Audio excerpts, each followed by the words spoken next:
Lay down. Lay down. Lay down.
Lay down.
What you just described, where you've got this woman who's screaming and you take her out.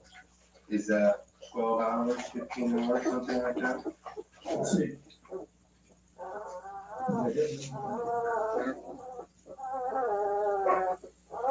Maybe, I'm so exactly that either 15 or 12 sounds about right. They flew me out the next day. When our CO said, get out of here, get on a, Why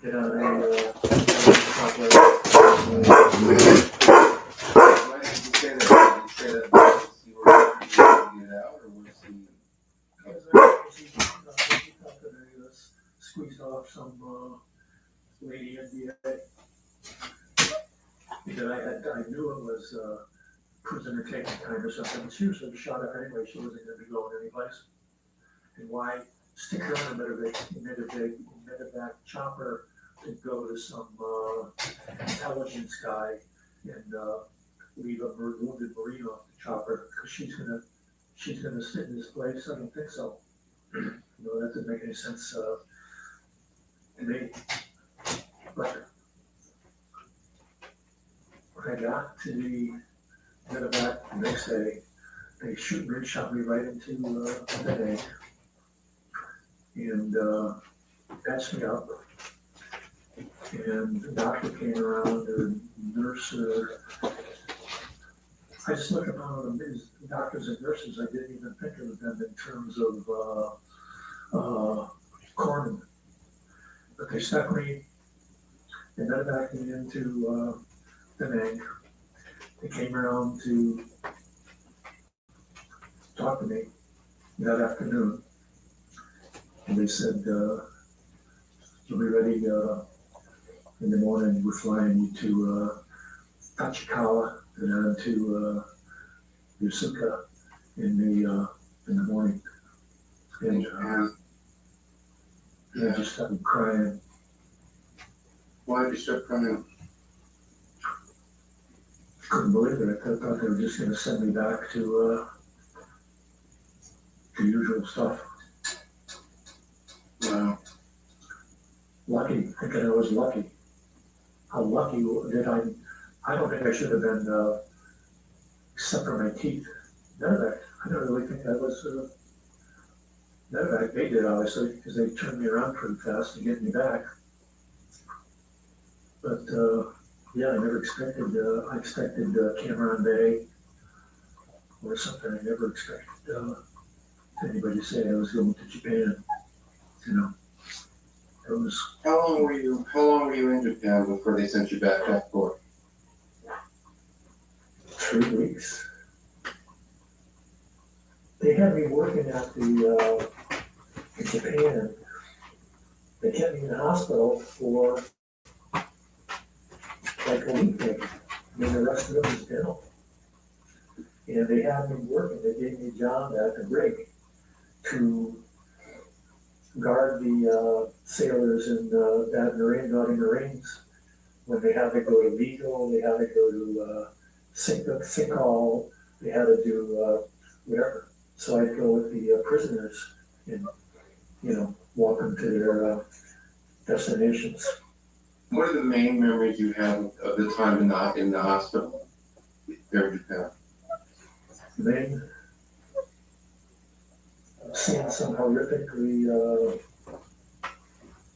damaged Marines, or could have been corpsmen, over at the side of our ward, where they were just, you know, just completely in bandages or whatever.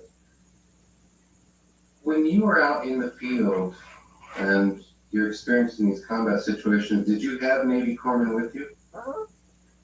Yes, on Union 2, we had 3 corpsmen KIA. What memories do you have of the corpsmen who were out there with you? They'd come right away, no hesitation. One thing I found smart was that they'd always go around before, we knew pretty much when we were gonna hit it. And they'd go around and said, look it, don't yell for a corpsman. What do you mean? Don't yell for a corpsman. My name's Bill. Yell, hey Bill, I need you over here. Hey Bob. To never use the word corpsman ever, because the NVA will be on you so fast. And I learned that.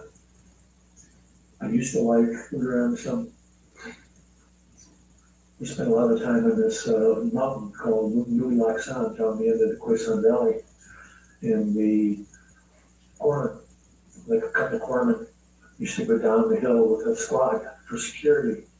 And they'd work on the villagers and help the villagers and give them shots and all that kind of stuff. So I always enjoyed going down the hill with the corpsmen to do that stuff.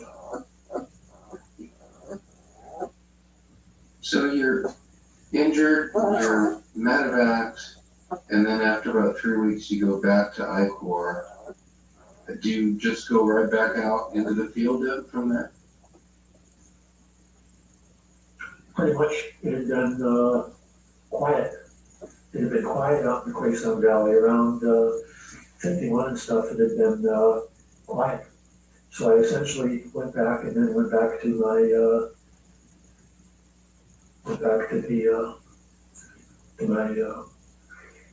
my company. But they gave me a team again. I didn't really want a team. I didn't like the responsibility. They gave me a team again. And everybody wanted to hear all about telling stories all about Japan and about all this other kind of stuff, so we didn't really hit anything then. For like pretty much the entire, a lot of July and August, where we still do a lot of patrolling and stuff. Never really hit anything significant. I hate to say that. When you might have gotten in a insignificant fight, you got 3 guys killed or something like that, that just doesn't sound right to say insignificant. Insignificant numerically, looking at the entire numbers game, countrywide.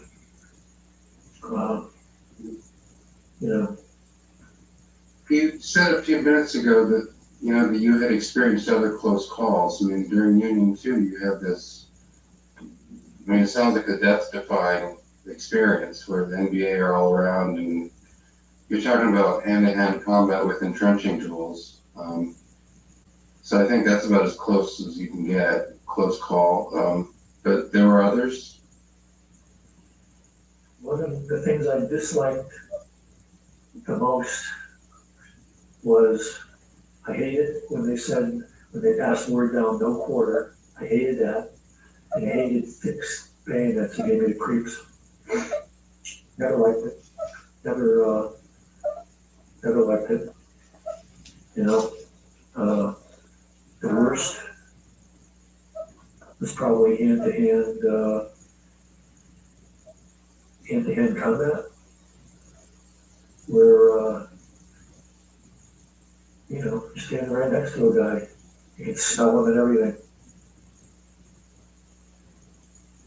Then you experienced that yourself. Yeah. But we were usually bigger. We were usually bigger than the NBA, though. We found some bigger NBA, but not as a rule. They were put in smaller. We passed other companies on the trail. They're going one way, we're going the other way, and everybody starts shooting shit. And about like, hey, we got a couple big guys down the road here. We think they're Chinese. They're at least like 6'2" or something like that. And they pass the word back and forth like that. You mean bodies? Yeah. Your body.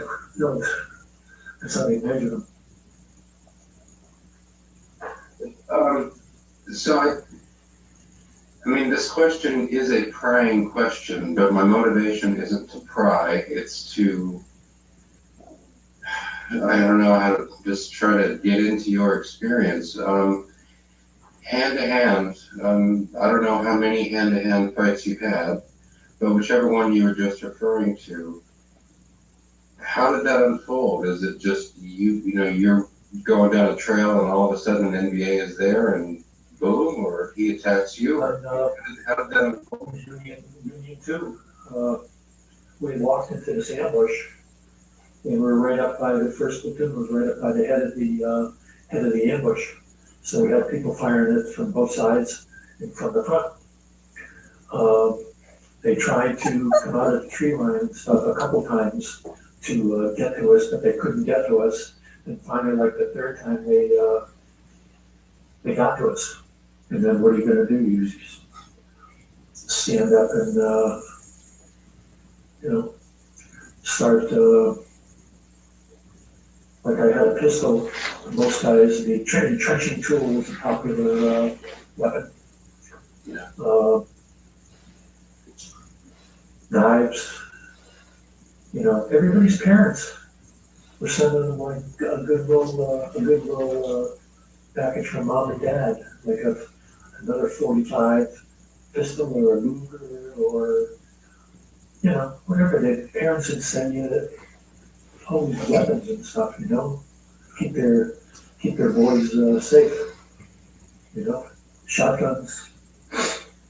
But I think more when I got in on Union 2, it was more up close because I was up close. To within, if I took giant step forward. I could touch these guys, but other guys didn't have a pistol like I did. Thank my lucky stars for that. And they were using entrenching tools, knives,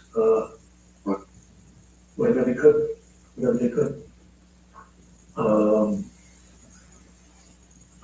A second time there's only two times. Union 2 was the first time. The second time was slip. So we were on we were at 51. But there was only 2 platoons. One of the platoons was someplace else, and I have no idea where. But so we were only 2 platoons, and word came down in the early afternoon that they wanted us to proceed to this village and show the flag because they were having elections the next day. And they weren't national elections, so maybe they were provincial or something else. But we went out and we didn't take any sniper fire. We usually always took sniper fire. Sometimes good, sometimes bad. And we settled in to a defensive perimeter for the night. Nothing had been happening for so long that I don't think anybody slacked. But some of us might have not dug our holes quite as deep as we ordinarily might have. And about 4 o'clock or something like that, they started with the whistles and the bugles. That's another thing that drove me insane. That made my skin crawl. They started blowing these whistles and then their little trumpets and everything like that. It just signals for different elements to move here and move there, and kind of that. And then the next thing you know, we must have had 2 platoons less than 100 guys. Less than 100 guys. And all of a sudden, they just swarmed us. They came out of, and just ran right through us, like in one side out the other, and then we started up with a hand again. We got our company commander was killed right at the start. And at this time, you're using your pistols again? No, they took my pistol away from me after Union 2. So I felt kind of naked without that, even though I didn't use it when I needed it. It really came through in the clutch. So I just had my 16. My 45, and my 2 guys, my Gerber and my K-bar, Marine combat knife. And then they were just all around us. They called for Mike Company to come off at 51. This was only like a mile and a half away or something. They were right in our backyard. Mike came up, and the second they tied into our lines, they were overrun, and they were assaulted, surrounded, and partially overrun too. This stuff went on for a long time, until I think a couple of companies from 3-5, I think they dropped Mike and Kilo from 3-5. And then they really fell into it too. Mike company was Father Capodanno was the very old missionary from New York who got killed. He got with Mike company. Back talking casualties, when we're on Union 2, we got, when I read it in some books, our casualties from Delta, it just says like 20 some. I think we were higher than that. So they were counting incorrectly sometimes the other way, not to let people know maybe how many people were really getting hit. But Fox 25, they had like 40 KIA. That's a whole bunch of guys when you're dealing with a 135 man company. You're losing that many people, you know. And then we still weren't separated. We couldn't separate from them. They were so close. We finally The separated. NBA, your intermingled, the Marines and the NBA are all intermingled. There was some separation, not much. Okay. When Mike and Kilo came in, there was a little separation, but it still wasn't enough. You're not going to be able to go and drop 500 pound bombs between us because there's no room to squeeze it in there.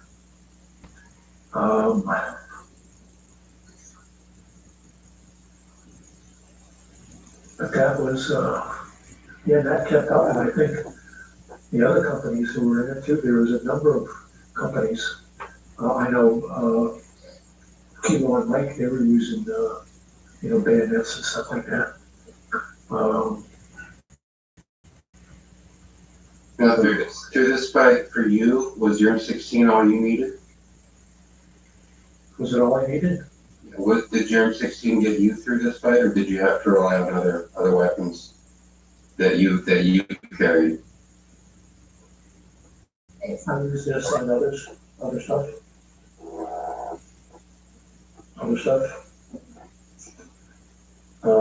Basically just knives. I got my E-tool out. I don't know if I can't recall if I ever got to use it. That was almost better than a bayonet though, because it's so sharp and it's so like a baseball bat. Did you complete your 13-month tour? No, it was about 7 months or so. What happened?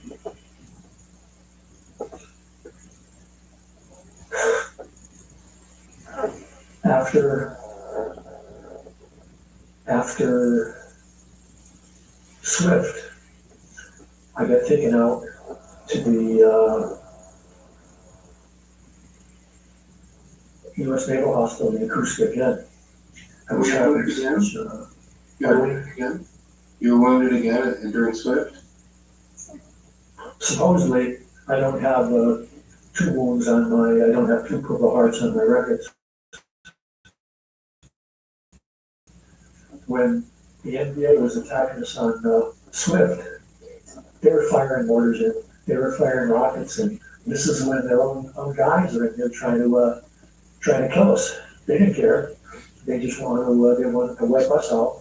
And if they hit their own guys, say what they. So were you wounded during Swift then? This fight you've been describing? They called it a wound, but it's never been put on my record. And I was never cared enough to go chase them around and to chase down other people to verify there wasn't of that great a consequence to me. But you were medevac the second time? Yeah, basically had stuff. I had because they were dropping all these stuff on us, from rockets to mortars to everything. And I was like dazed and confused. I couldn't remember anything. I couldn't headaches, migraines. When we headed for boot camp, we left Worcester, Mass. Myself, a guy named Jerry Pertano from Worcester, and 7 guys from Fall River. I remember pretty much the names of the guys from Fall River. Mike McMahon, Billy Tobo, Mike Medeiros, Carlos Kotashi,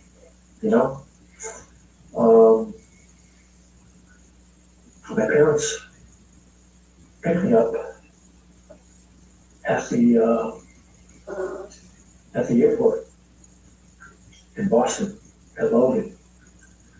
And they didn't recognize me when I got off the plane. They didn't recognize me because I had some awards and stuff like that. And we get in the car and we're gonna head down the Mouse Pike to we're still living down on the beef cattle farm down in North Brookfield.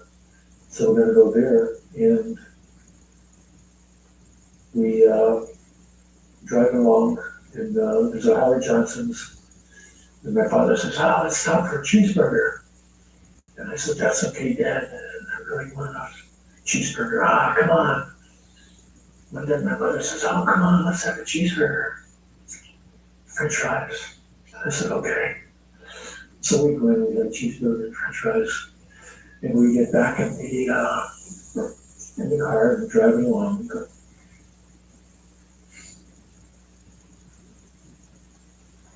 And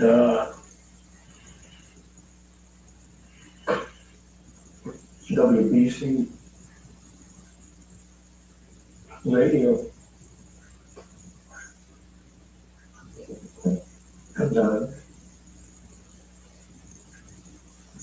This is like the 17th or 18th of December. The latest combat death in Vietnam by a Massachusetts resident was Michael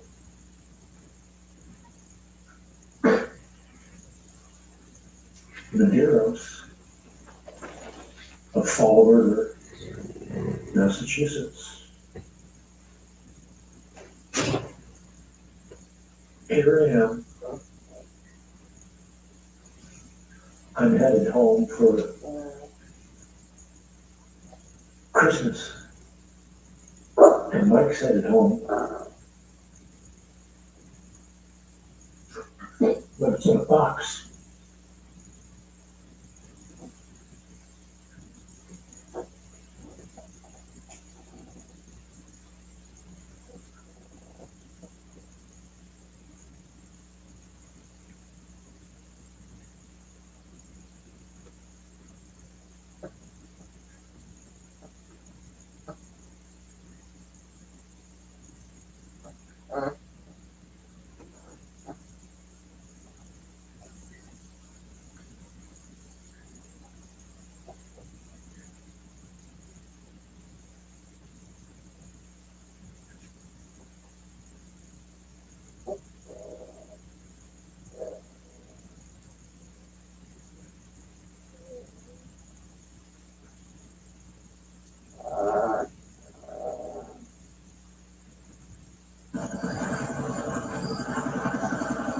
The White Knuckle Towing Service went back to school. Guess we're doing it ourselves. Oh, the power steering's broken. Alright. You're not much help, Pug. Are you only working at a supervisory capacity?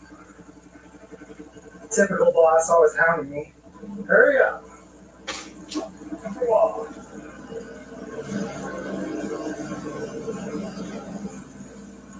Where you going, tractor?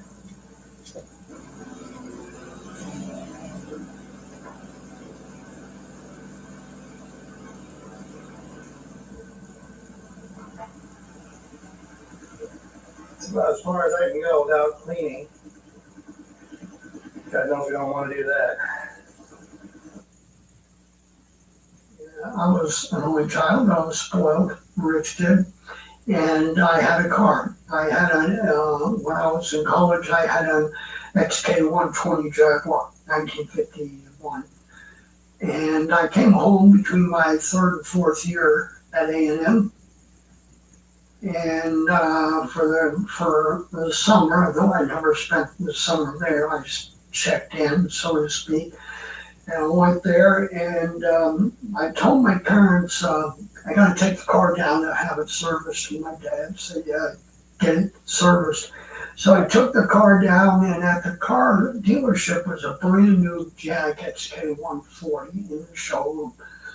You know, it was red, it was beautiful. So that night at dinner, we ate every night at dinner with a suit coat, a tie, and a shirt on.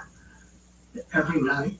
That was old school Eastern European family, and that was my mom was to my right, my dad was there, and I was here, and that's how we ate. And there was very little conversation. And that night, he asked me how's the car, and what needs to be done. I said nothing. It's in great shape.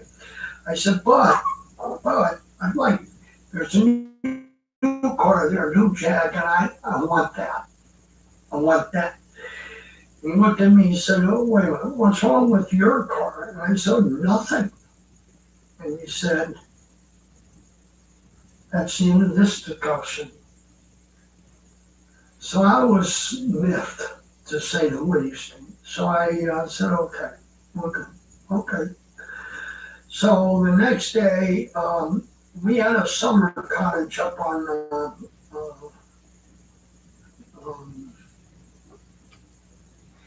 place called Brewster, which is up at Cape Cod. It's just the opposite on the inside, across the inlet, across the way was not Providence, South. Mom the next morning, I said, I'm going up to Brewster, and which I normally did. And I said, I'll be up there a couple of weeks. So I went and got my buddy Lee Stotts. Lee Stotts was about in the whole town we lived in, a little town called Grampy. Now it's a big town, but back then it was nothing. And I said, let's go up to Lee, let's go up to the cottage. Okay, let's go, he's college. And so let's go up there. And so we drive up there, and the next, we partied a couple of days, and, the Cape Cod's party place. And then, so I said, I'm still brooding over this. So I got in the car, and I drove up to Boston. And I went to I said, I'm pissed, I'm going to join the military.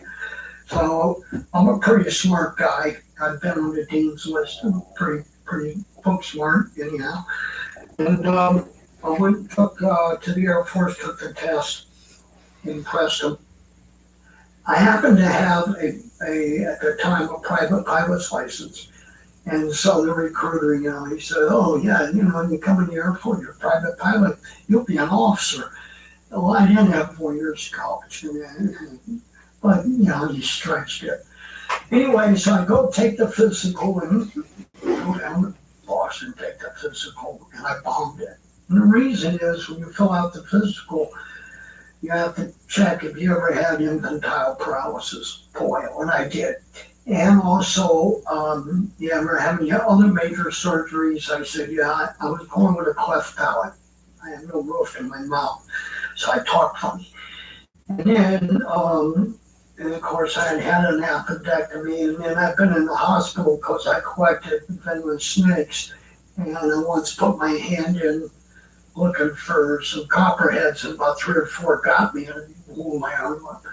So the guy looked at me. After I got the physical, I go back the next day, I'm ready to go.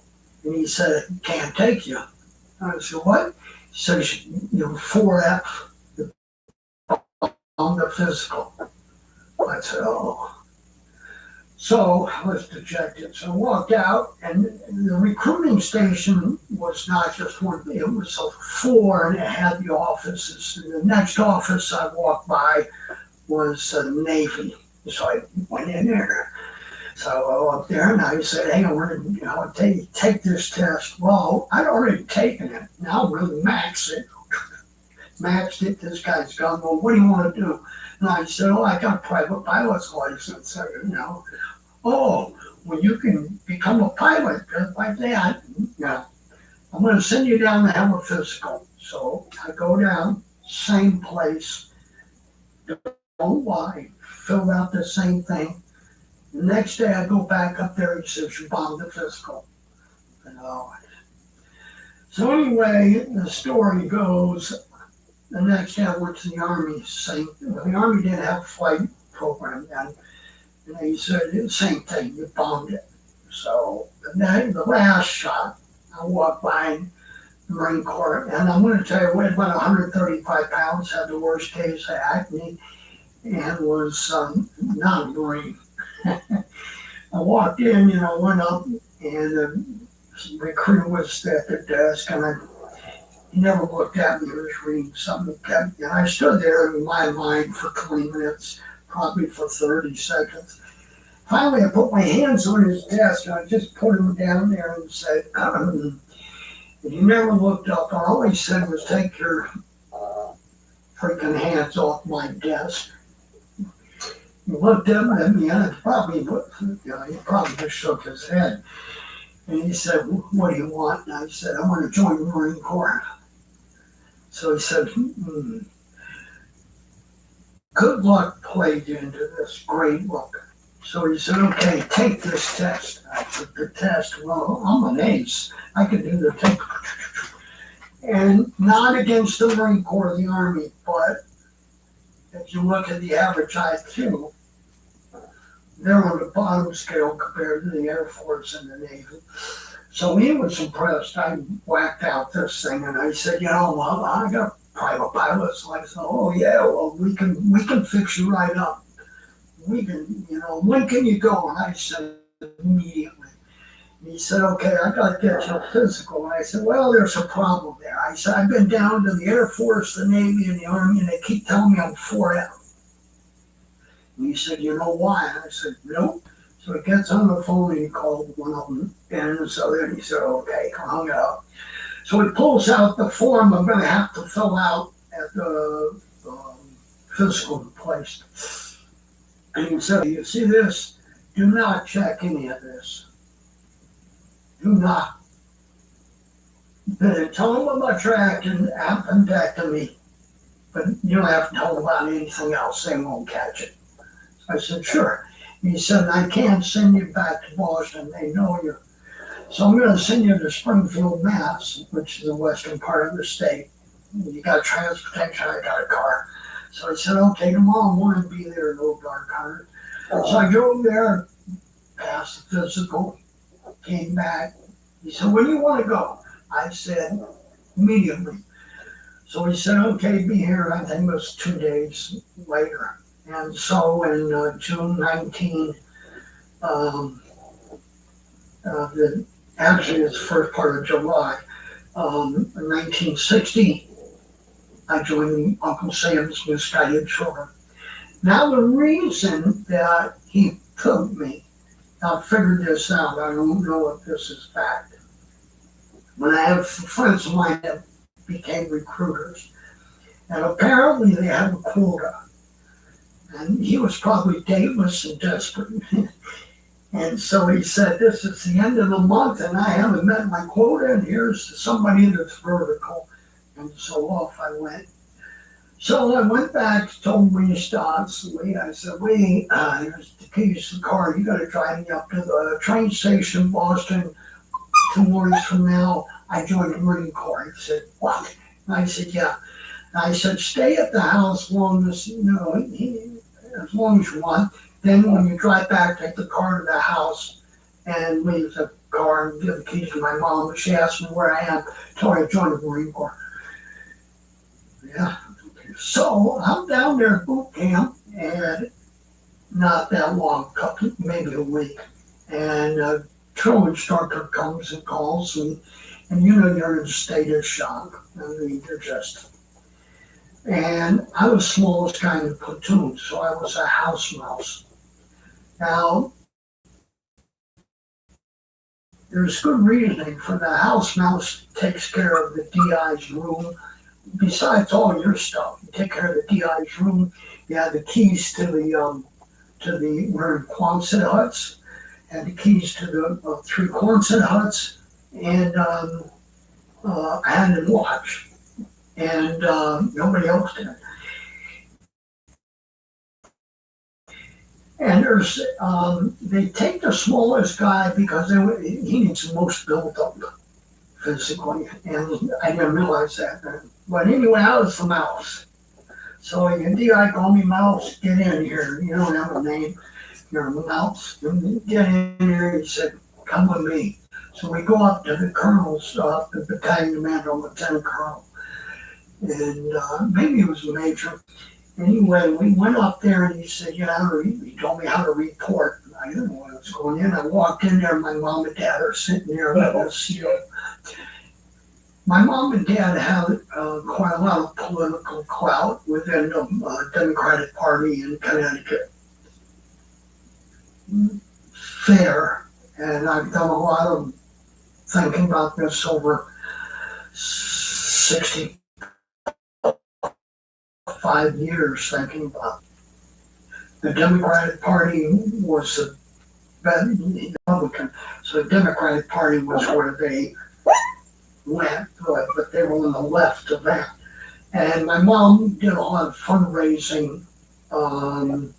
We had a big house, we had a 6,000 square foot house, a big place. She did a lot of for the party in Connecticut.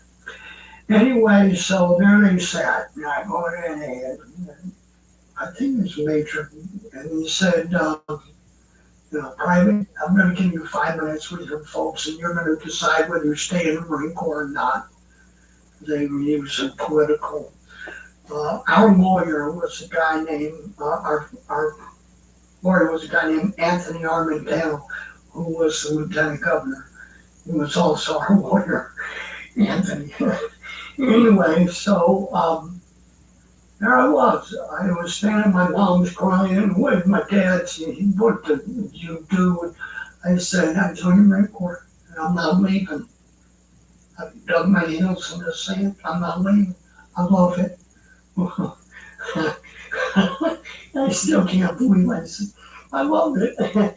So anyway, off they went. The guy came back and said, go back. And I went through boot camp as a house mouse. I graduated boot camp, went from there, Parris Island, South Carolina, to Camp Lejeune, actually Camp Geiger for infantry training, and then I went to Camp Lejeune, and then I was an 0331 machine gunner. And so then I was attached to 5th Marines, and I did 3.5 years with them. And the truth is, I liked it. I liked the discipline, I liked the camaraderie, which I wasn't really familiar with because I only had, one friend, a really good friend in private school, and 2 in where I was. So I really enjoyed it. I didn't mind being out in the mud and all that.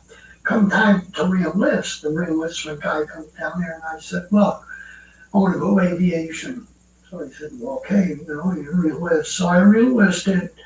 I did 3.5 as in the grunt work, and then re-enlisted for aviation.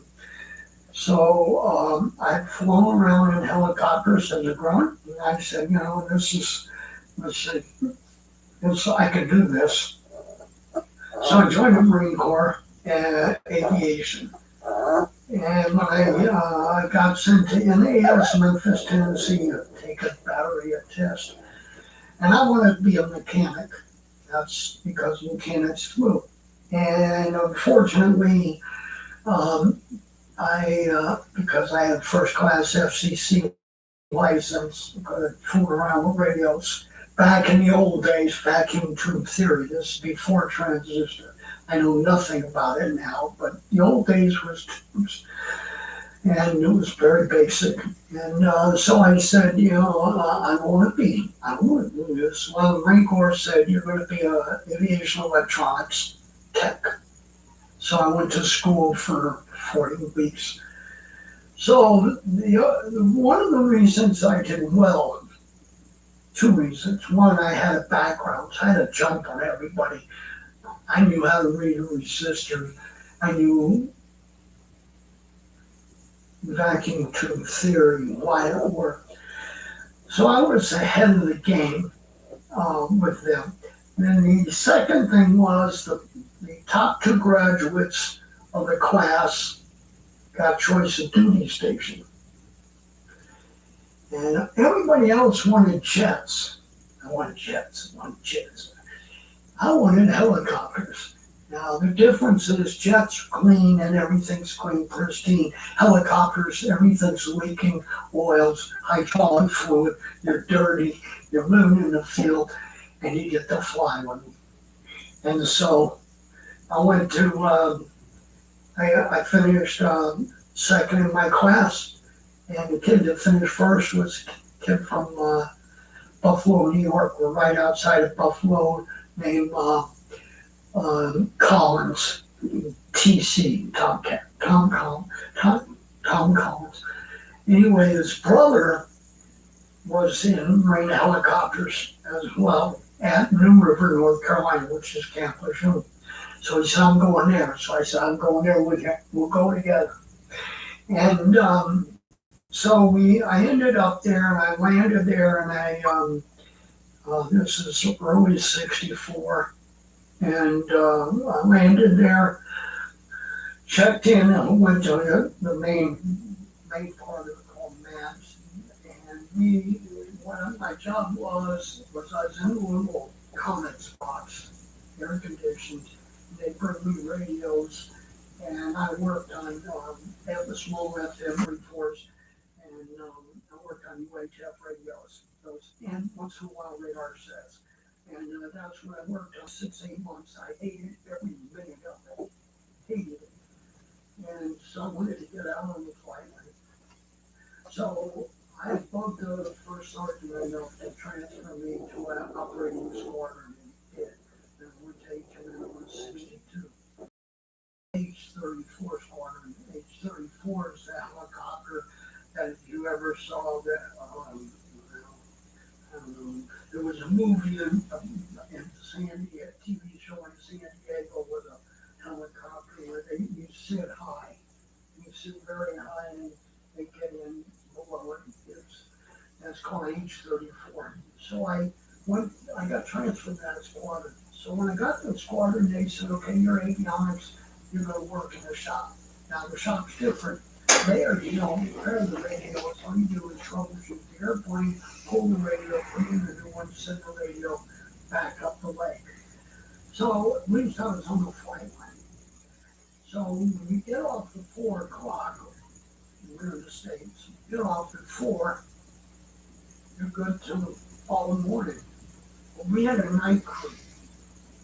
So what I did was I get off at 4, and I went to the guy running the night crew, the sergeant, and I said, look, I want to learn to be a mech. And he looked, to this day, he probably drinking somewhere laughing about me.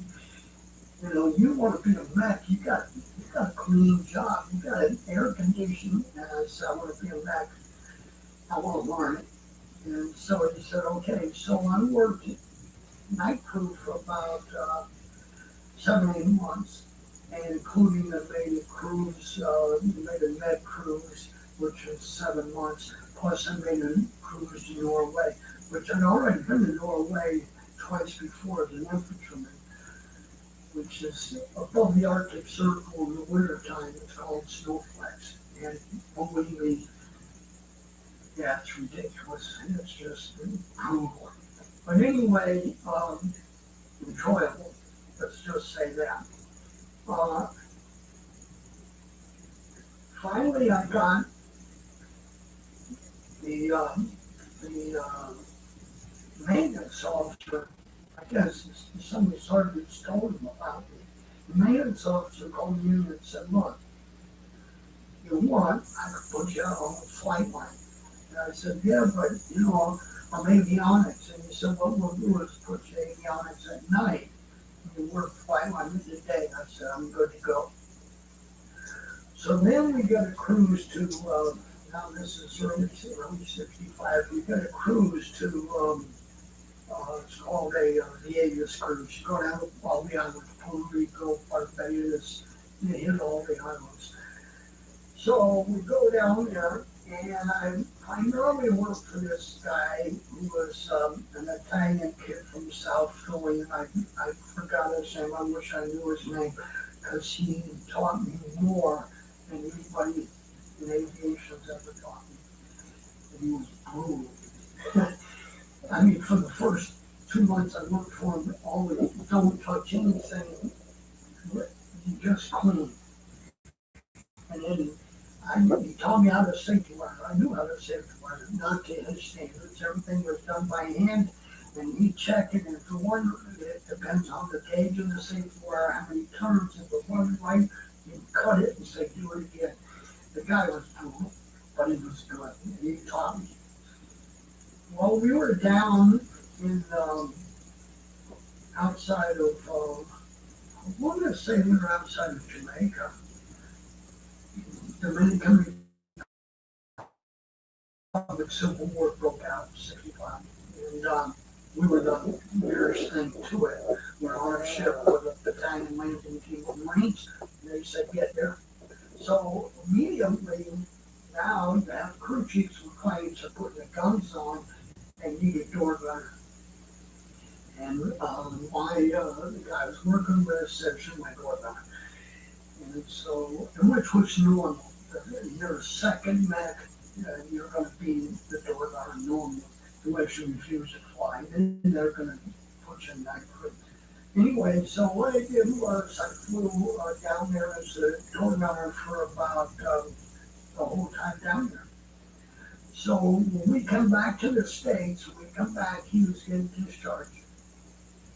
And the maintenance officer called me in and said, I'm going to give you secondary MOS, military job classification as a mechanic, which was unheard of to get it by OJT. A lot of people said I was the first to do that. And people that I know say you were the first ever to go from a high MOS ranking, you went down and then got it OJT. So I became, I got that, and he said, plus I'm going to be that's your airplane, you're the crew chief.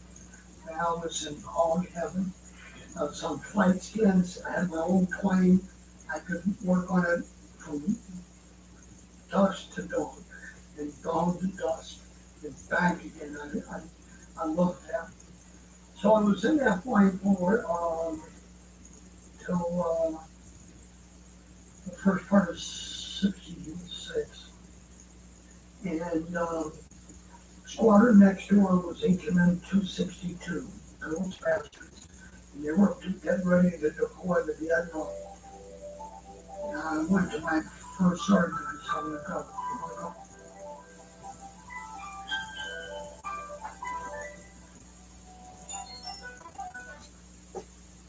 Hold on. Okay. I'm not getting much done today. Well, the puppies woke up really early this morning and I made them some milk and then I made ribbons for food and before 6 o'clock I'll show you. So that, and then I was up and of course they woke up at 1:30 in the morning too. So I didn't really do this. But otherwise, whatever the was ordered it to. Anyway, I'm laying down.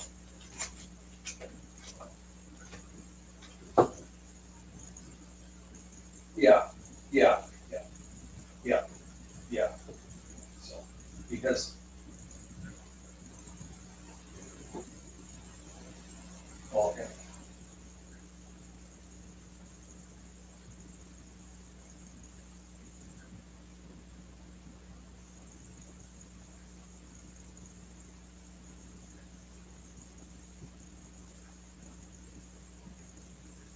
I have no idea. Okay. Well, I haven't heard that. Yeah. Well,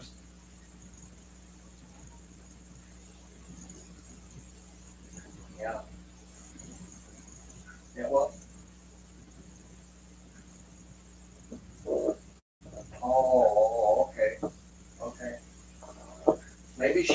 maybe she was dictating it and translated it into text. And while she was driving or something, because that, that lots of times that doesn't work out, so. Well, they're too young for me, they just got their eyes open, they're just barely stumbling, they're stumbling around, and so, to me, they have no personality. Yeah, really. And so, the light blue brindle he's bigger, he's significant. Like the three black mask red boys are 3 pounds 9 ounces, 3 pounds 12 ounces, 3 pounds 12 ounces, and the blue brindle, the light blue brindle is 4 pounds 6 ounces. So he's bigger. Well, they've just been big. From the time they were born, they were way bigger than a normal puppy birth weight is a pound. Well, these guys were 1.5 pounds, so they were significantly larger. And the only one that weighed normal weight was the little girl that had to be C-sectioned out. So, but yeah. Well, anyway, and so the 3 boys, they weigh almost exactly the same, but the 3 black mask red boys, and they look almost the same too. I have a mark with fingernail polish between the shoulder blades so that I can tell them apart. But I weighed them this morning and took little videos of them. So because they MJ Moss, she lives with Edna Ciola, I don't know how to pronounce her last name, but anyway, and they had the little black boy that died of whatever it was, bone cancer, and so and a month before he died, they had an old Afghan male that died, and so now MJ said that they've had Afghan hounds for 51 years. And so she's not ready to give it up yet. So anyway, so they're replacing those with these 2 of these puppies. And anyway, and so they first they had chose, and I guess MJ is still a realtor, and so I think she works. And her partner does not work, and so she's home with the animals. They have cats and these dogs that they don't have anymore. But anyway, and so when that little black puppy died, it was just a traumatic tragedy for them. And no, 2.5 years, 2.5 years old, and it is horrible. It's just horrible. And anyway, and so, there's some reason that I mentioned that, I don't know. Well, anyway, so I thought that Edna she had said, okay, I want the light brindle, or no, she wanted the dark brindle. The dark brindle has a kiss ball on his forehead. And then she changed her mind, she wanted the light brindle. Well, that's fine, I don't care. And so anyway, so she wants the light brindle, and then they said they wanted the biggest, a black mask red. Well, they're all the same size, so that doesn't matter. And then they said they wanted the one with the darkest black mask. Well, to me they all look identical there too. Their faces, goes up and kind of clear up to their eyes. And I mean, it might change, but at this point they all look the same to me. And so I made little 15-second videos of those 3 puppies on the bed just so that they could look at them and see what difference. And if they saw a difference, well, so MJ is asking you because I don't think they really see a difference. One of them, the 2 of them just kind of sat on the bed, and one of them got up and walked toward the edge of the bed twice. And so that one I would say is more adventurous or something, possibly.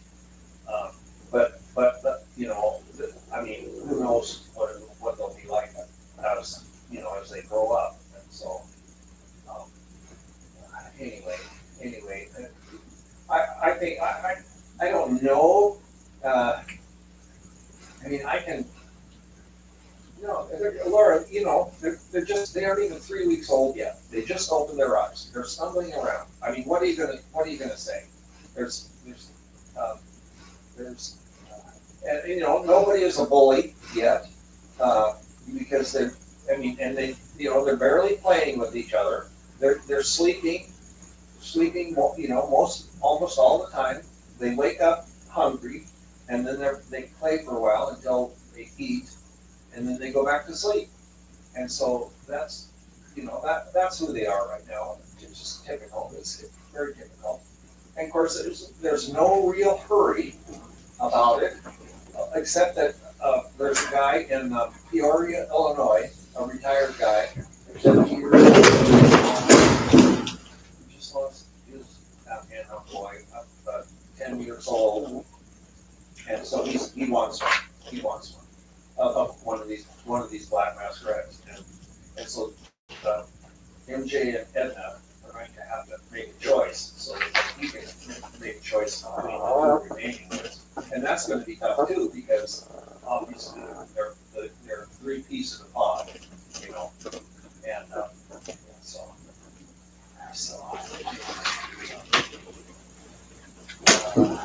I don't know what to tell you. To tell her, I mean, if you were here, I don't think you would have any different opinion than what I told you. They're just that,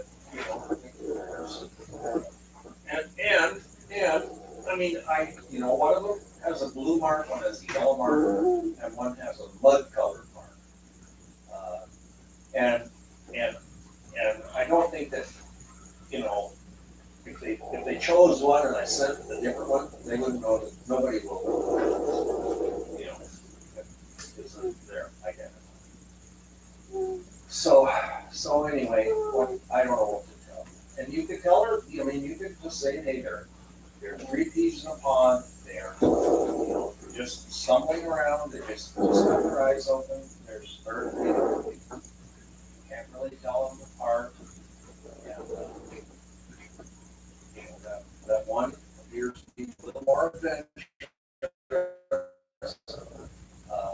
think it was the blue. I can't remember the color. But that was just on the bed in their creek by themselves. There's no difference. I mean, I haven't noticed any difference. Of course, I'm not paying that close of attention, I guess, really. So let me just look here and see which one it was that was on it. Blue, yeah. Blue is walking on the bed. So, and that could change as they, they're going to mature at different rates. They're going to grow at different rates. Anyway, I'll just send you those 3 videos. They're labeled, and so it's funny that she's asking for. Well, I don't have an opinion, and they're trying to make a decision, and they're hoping that somebody is paying enough attention to discern a difference between them, and so that they're assuming that it would be you, and that that's a correct assumption, except that at this point, and maybe when you look at the videos, you will see something that I'm missing.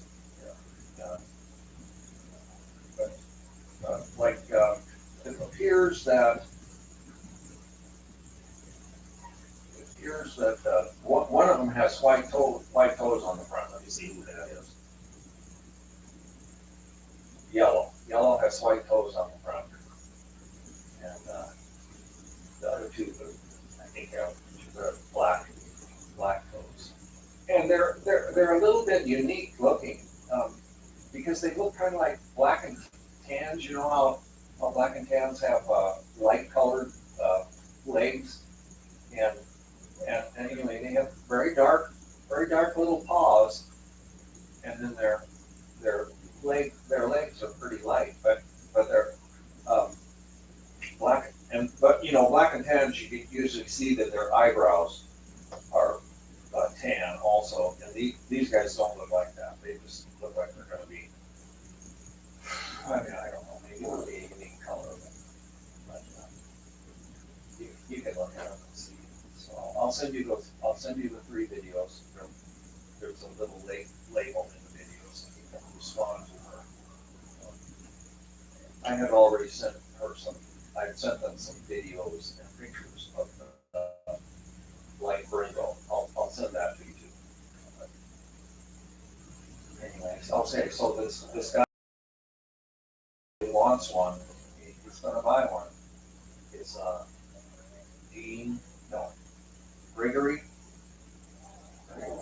Gregory Dean is his name. He's in Peoria, Illinois. No, he sent me an email, noticed it, and then last night he called me. Yeah.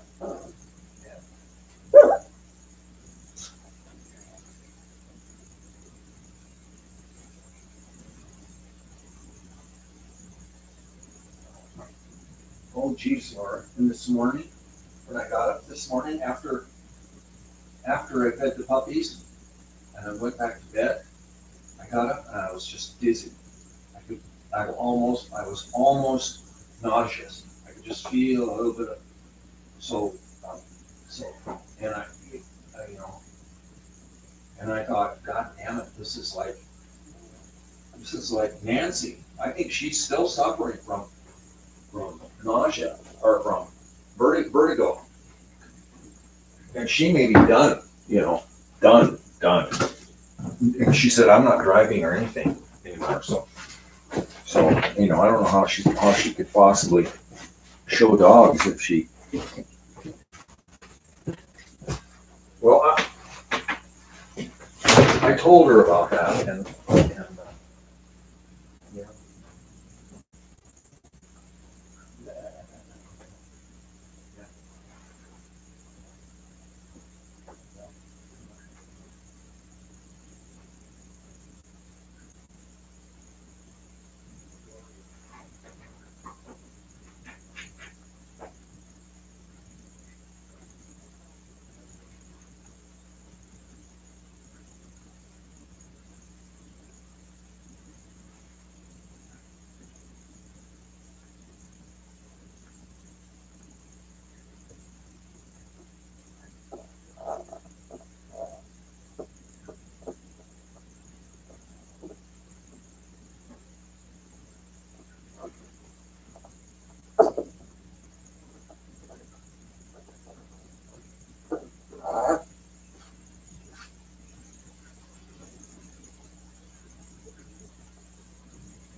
lay down for a few minutes.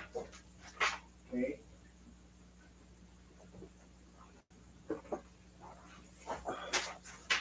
How's your baby, Sonny?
A nice piece like this one here.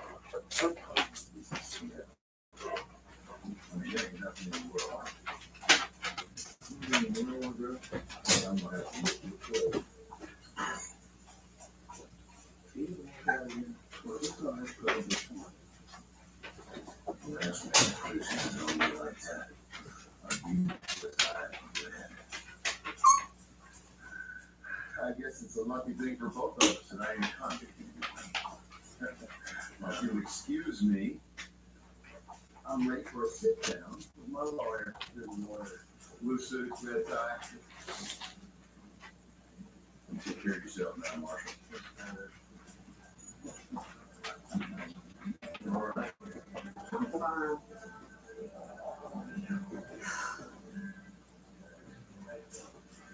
I suppose now is a good time to revisit our conversation about getting you the hell out of Kentucky. Not many blacks, man. I mean, there's people that made any blacks. I didn't know you want them fired. I mean, only this Marshall service watching my back. Fortunate part of you.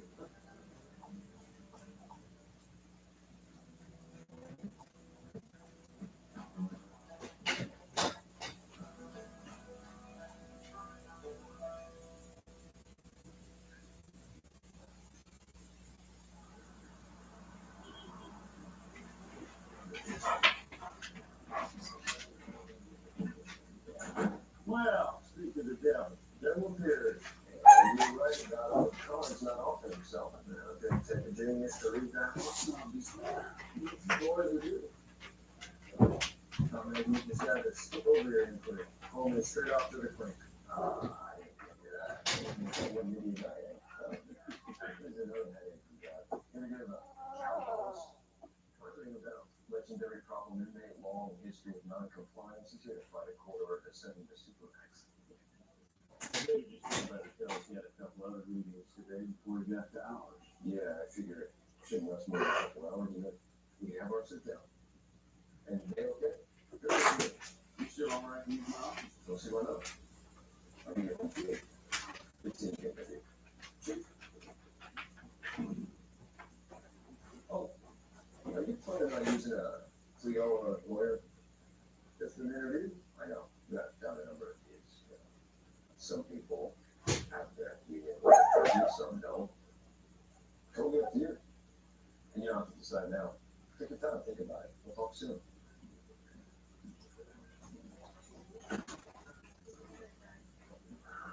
You want to lie?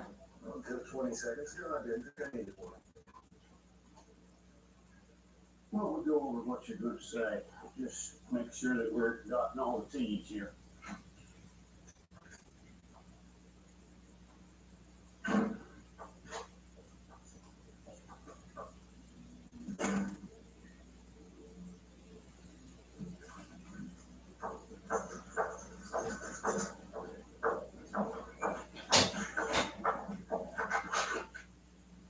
Miss Hawkins, oh, I'm so sorry to startle you. I assume Mr. Hawkins told you to expect me. No. My name's Lita. Oh, security consultant? Mr. Hawkins didn't mention anything. Oh, no, it just slipped his mind. Well, that's not surprising. Any number of things didn't stand on his mind. Safety of his family, for instance. Mrs. Hawkins, I can offer you and your husband the kind of peace of mind that only comes with knowing that your personal security situation is under control. Never get started. You're going to my house. Well, ma'am, I can't upgrade your security situation unless I first assess your security situation. What do you mean? Because we're talking about safeguarding your physical security doesn't mean all our solutions will be physical. The citizen has no idea how much the quality of personal security is determined by how they treat other people. I said one more time.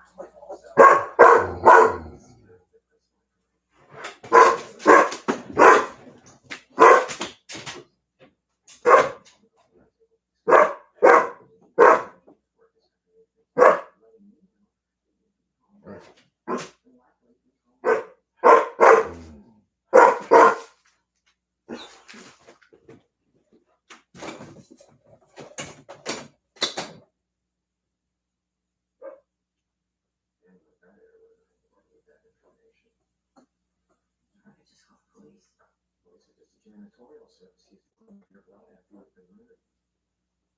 If you want to touch them, I mean, right now. I could call the police right now if you don't get out of my house. Mrs. Hawkins, you have a mess about your house. Well, that's good now. Understand? Personal security can be an emotionally charged issue. I'll let Mr. Hawkins know I was here. Don't let him forget.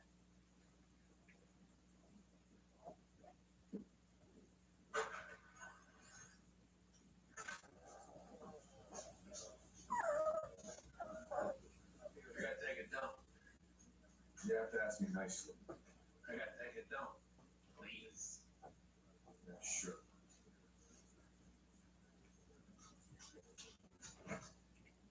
Cornford had somebody with him. What would you have done? What do you think I would have done? Well, I don't know, Raymond. I don't understand you. If there was someone at the table, Art, I would have sat down. Meaning that you were planning to shoot him before you sat down. See what I'm trying to say? This is a spirit of the law, letter of the law type of thing. Sure, the guy pulls on you first, you got no choice to put him down, which is fine, unless it looks like you maneuvered him into giving you no choice. You want me to tell Vasquez I don't think anymore of this? Don't let him bait you into speculating, because then he'll let your smart mouth talk you into a jackpot. This guy Vasquez, he may be all right, but just don't give him any more than you have to. Just let the Buck's history as a maggot and the fact that all these people saw him go for his kids. Who you talking to?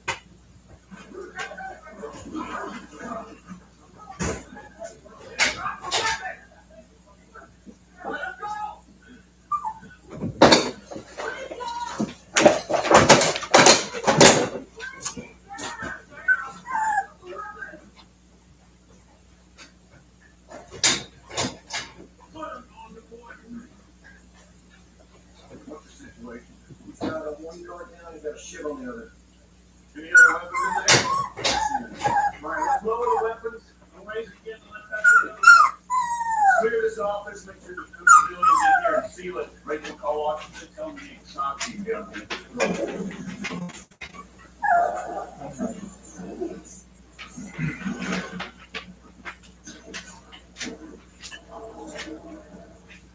You get a clear shot. Looking down.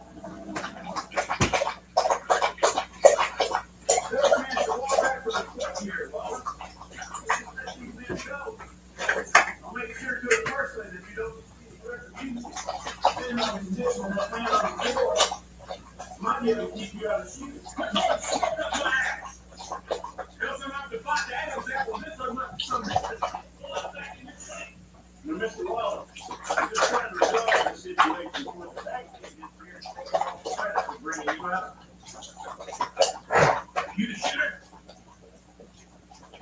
You think you're here to coach me? Ain't this right off the first foul? The chief's a pretty good shot, so. You're better.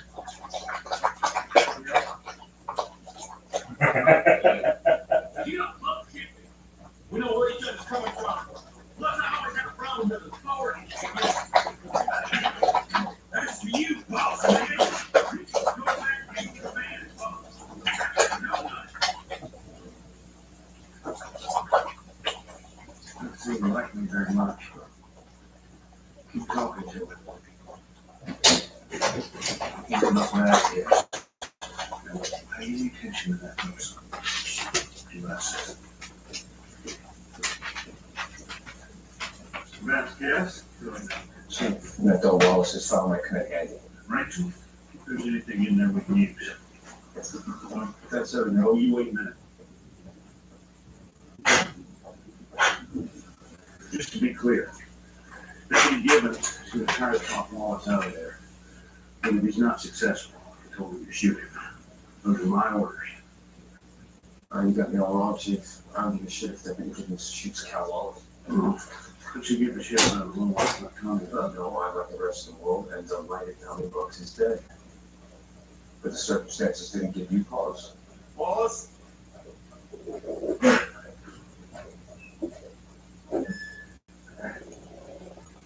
There's a little man in the city. He's some kind of super boss man. Huh? Because he wasn't here when these two hacks hauled me off of the head. you eyeball everything, huh? I do. Before you check in, I noticed you looking back like you had to ask his permission. He's assistant U.S. attorney. He's here to investigate a couple of my shootings. Couple of you shooting. Damn. I hit the nail on the head when I called you shooter, huh? Is that why you didn't take me to jump? You have to resolve this situation without drawing your weapon, prove something to the AUSA? Is that it? You're moving around, dragging this poor guard around. Figures 50-50. I put you down before you come. Besides, the point of this exercise is everybody lives. Oh, you think you're gonna manage to pull that off? That they need to try. So what now? You need a list of my demands? You gonna offer me a chopper, a plane, suitcase full of money? You want a chopper or a plane? You funny. Has any numbnuts ever found for that? I mean, really thought he was gonna walk out of the hostage situation, take off in a 747 and get a hand job from a stewardess? Huh? I suppose you're right. These days, Air Force shoot down a passenger jet just to stop it getting taken over. You got that right, ain't no freedom no more. So what now? What's your play? You know, offer to exchange yourself for some hostages. I don't know. I was just thinking that I'm so happy that's not me with the shit against my neck. Let's get that in there anyway. Case you At least I did. Uh-huh. And I'm really happy not to be the one with it up against my face.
Well, you got an opinion on that? Getting pretty stable.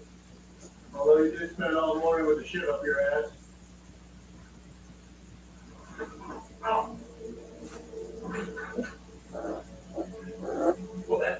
the $64,000 question. Is the situation at Berkshire? Has the subject expressed any desire? Has the subject given a list of needs and demands? Those needs and demands realistic and achievable? Is there budget before she really what you want to find out? I'm serving 4 consecutive life sentences. And there is no parole board in their right mind ever gonna let me back on the street. So, as part of establishing a rapport with the subject, am I supposed to weep with him over all the unsympathetic parole boards who refuse to release him back into society when he clearly poses no further danger? Dave, Drake, that wouldn't put me back on the street either. I am dangerous. I just want you to know, stop wasting your time. I mean, you ain't got nothing you can offer me. I understand my problem. What do I get from the man who lives there? Did you let me know? No, I'm listening. Wait, now again, I have money to do. But don't confess the way this works. You guess another key to your heart. The way this works is, you tell me what you want, and I'll see if I can do it. You done?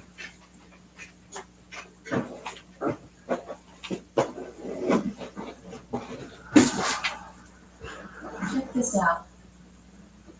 Who is she? He's got her inked on his chest. She's gotta be someone special.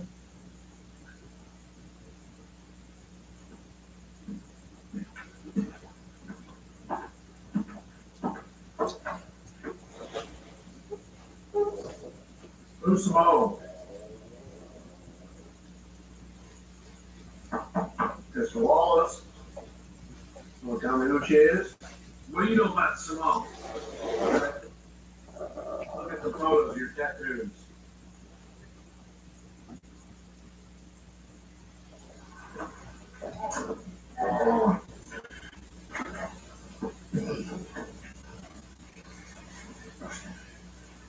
She's my daughter.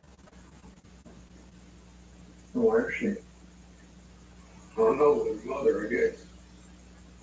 What about them, so? And she's 3. Most beautiful little girl in the world. How old is she now? 15, I guess. Would you like to see her? Can you do that? Well, we could try. You could bring her here to me? Well, Marshall, that'd be a miracle. It'd be a real miracle considering she don't exist. The Simone on my chest, that's David Simone. He was an enforcer for the Wizards MC. I killed him. He was my first. Takes life, holding dear to my heart. I don't got no kids. He's none that I know of. Hell, I wouldn't give a shit even if I did. We got a big problem, shooter. How long are you going to keep me on hold with this? With extra time in the yard, a job in the kitchen, it don't matter because I won't believe it. I know just like you know that I'm headed to Supermax. And I got no reason to believe that the asshole guards at Supermax are any different than the asshole guards right here. They enjoy turning men into animals. Don't you?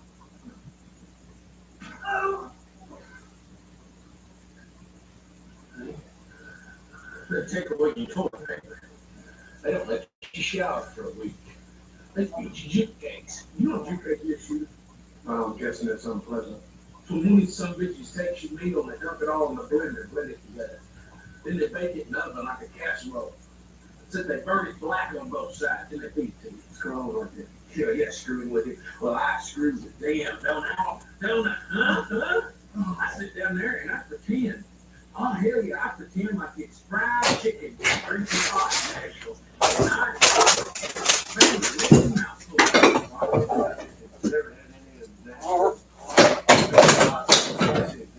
You take one by the freezer and you start sweating like a whore in church. Wow. The best fried chicken I ever had was a takeaway from Johnstone. Kentucky boy, I gotta go all the way down to Florida just to get my favorite. Well, I ain't never been to Florida. I couldn't pass judgment. I will say this, I find it hard to believe you can get into good chicken in a joint with crab in it tonight. That way you don't live. Screw with guys, screw with you. Maybe I plan to cut the crap off the man that screwed with me. I think you want to do that with that on there.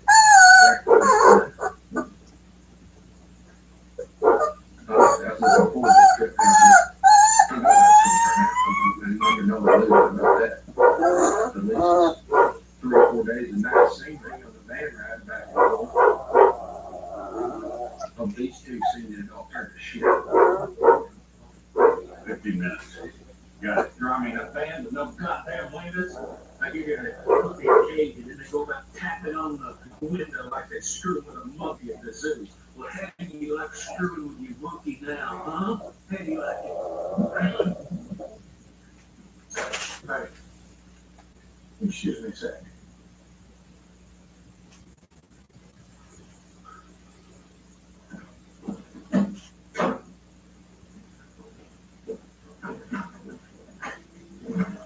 Closest team's 4 hours away, so I should call in the local. They're 15 minutes out. Take this out. Let's take this one. So you know how that's gonna fly. About the tag teams I've dealt with everywhere I've been, you guys are not too big on talking. Once they get here, there's only one way to go. This is it, they got anyone getting dead. Well, you got 15 minutes. So anyone you get some fight. Fried chicken. You think spicy fried chicken is gonna bring him out of there? In mind, if what he's looking for is a way out that doesn't require him to admit he's. Hell, he's giving me shot. Let me go get some. Anything my office can do? You got any money? Dallas claims this treatment. You know what's probably true is if I let it start a cycle, so to stop. No, there's nothing your office can do. Hey, for what it's worth, you gotta put this guy down. No one from my office needs second mission. For what it's worth. I'm not an idiot.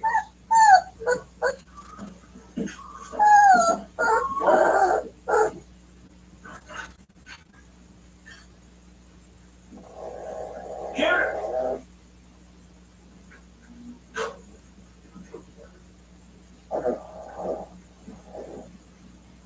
Don't tell me tag team's on its way. You got about 15 minutes to resolve this peacefully. You heard that? Well, if I didn't, I know the drill. Did you hear I ordered some chicken? Fried chicken? Oh, yeah. Well, all that talking about, I just got my mouth watering. If you want some, I mean, come out of there, share something. You know a box of chicken's not gonna resolve this. But I would have loved to see the look on your boss's face if you told him you was ordering out lunch. Hey, you like having a boss. Since I think about it much, I had a boss more. I hired on roughneck after I dropped out of high school. I bring my boss with a heavy chain. This one you need to drip by. When I said I see brain come out of the nose. What did you say, Simone was the first man you killed, did you do that before high school? No.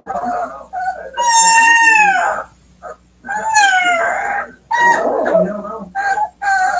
I'll make you much of a conversation with anymore, though. Remember last time you called me? Your father died another person. Your grandma's here. What happened? You don't want to know which friend? Well, sorry, who was it? What exactly?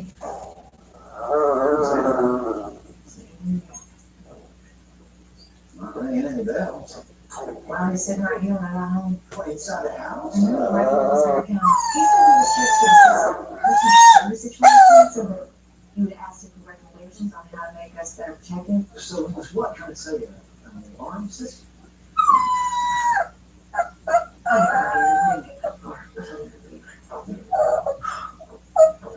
Yeah, junkie.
Only a junkie looking to make a quick score, you know, gets in here because he sees nobody home, comes up with a security consultant.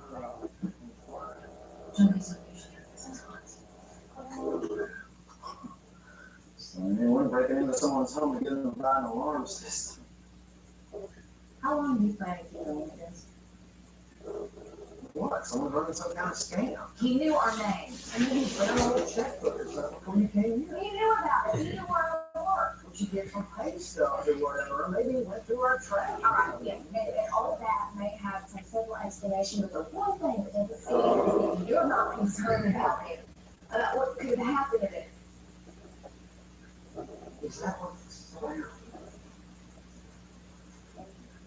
You think I don't care what happens to me? No, I know you do. And I know the reason you aren't worried about what that man might have done to me is, you know, because you know what he was here for. Jesus Christ. I guess the 3rd degree's what I deserve from marrying a marshal boy. You know why I didn't call cops? Because I know you're innocent with some bad people, and I know that this Duffy guy, he's one of them. How do you know something that isn't true? Because I read your emails and Well, look at you. oh, Karen, you were acting so weird and so scared. What was going on? You say nothing. There's nothing going on. Karen, when Duffy was one of the names on that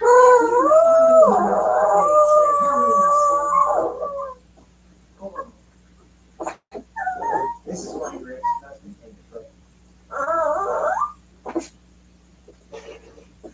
I asked her one of those names. Can you just talk to me about what's going on here so that we can get it together? I hope before our next interrogation that you'll at least leave me my rights. Oh, Sorry I couldn't be more specific. Or should I say Marshall?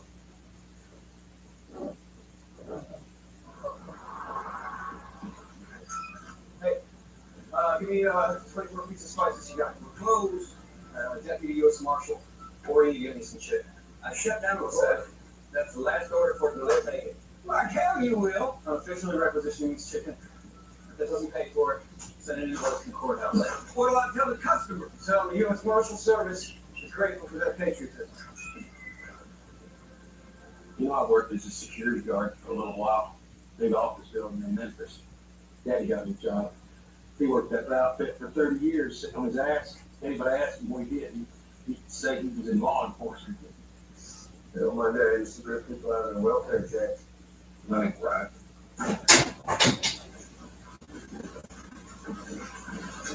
Acting. It's like time for the fun part to begin.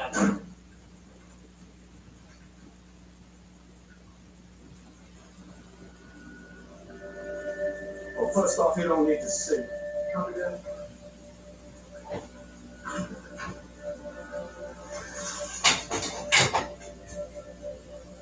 But they don't want me to see what's going on. Looks like it. All right, we got windows here and here. We got 2 doors there and there. They're simple wood. We got lockers blocking all. Yeah, we're good. We're good. Good. Then we just need to wait about 10 minutes. For what? Oh, we're bringing something in. Situation. One of Waltz's complaints is food, so we thought it might be a good idea to bring in some fried chicken. That might do the trick. You think he pulled the shit out of the desk because he wanted lunch? Well, there's also the idea that it might be good to give him an out so that he saves space. My experience, Congo piece of that guy just gives him an advantage. You know, the Israelis don't even talk anymore before they go back to him. Looks like it's time for you to step off, cowboy. I'm waiting. Waiting for what? What, you find my old grade school English teacher? Seriously, Doctor. The longer we wait, more likely when my men get started. Look, if you let my man stop you from having to assault, then nobody will get hurt. If your boys got maybe 2 minutes before my dog gets to the men we're going in. They got the camera in here. What I tell you, hold on a second. You can't give them a few extra minutes. David, that's it. U.S. Attorney's Office. Look, gentlemen, due respect. Whenever my men are involved in a situation, I need full tactical command. That's just the way it is. Of course, you got a problem with that? You need a word? I'll get out of your head. And you fellas can settle this thing any way you see fit. I didn't think so.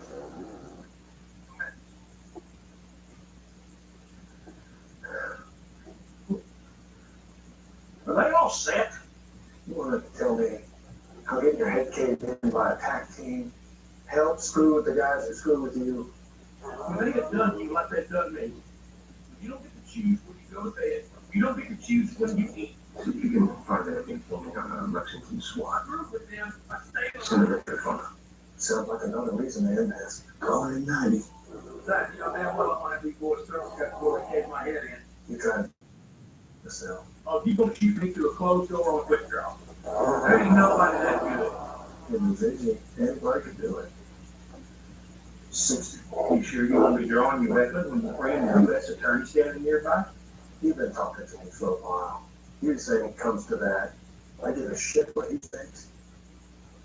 30. You know what I read once?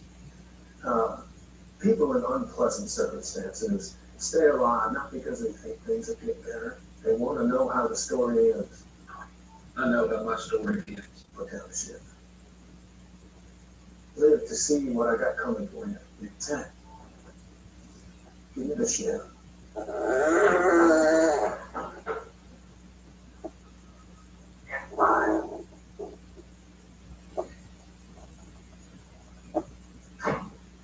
Hold. Here we go. Check this out, Wallace. What do we got? 24 pieces extra spicy. 24 pieces extra spicy. It looks like some greens, some cornbread, get some bourbon. Smart's office. And, how is it? Probably got tranquilizers ground up in it. No, hope not. I was trying to play you for a fool here, Wallace. The way this works, you hand me your weapon. These guys are gonna come in and haul you out. They won't be gentle. Ain't nothing I can do about that. But we got what? 3 days left in your hearing. Every day you come here, I'm fix chicken dinner.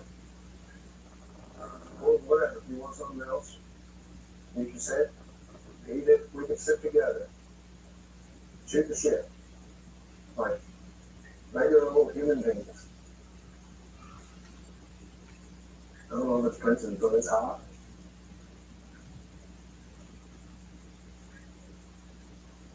Oh, looky here.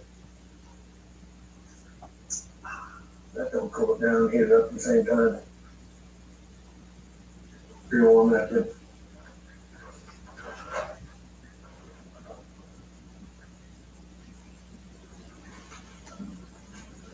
Don't touch me, put that hand where it's been.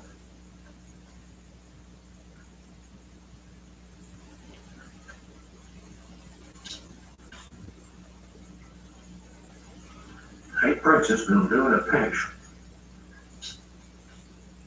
Suppose I get a shot of that bourbon. No, 2 cups aren't just for me.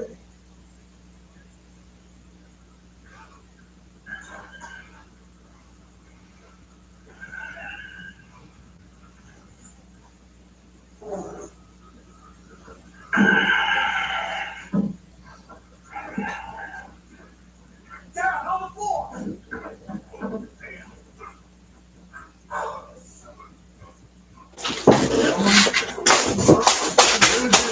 Pick up the crack barrels and no one did.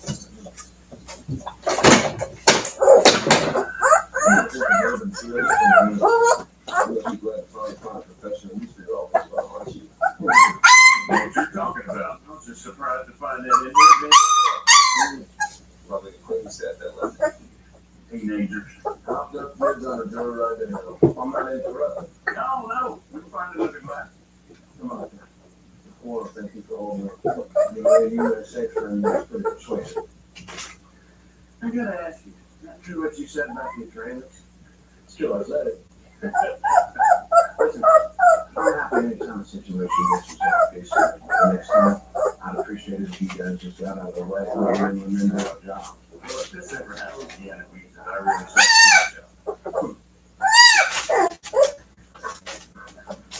What'd you tell that asshole? I said, I hope the lawsuit wasn't public in the federal. What lawsuit? Yeah, the fund. I checked my office, said, there was some lawsuit against the water, right?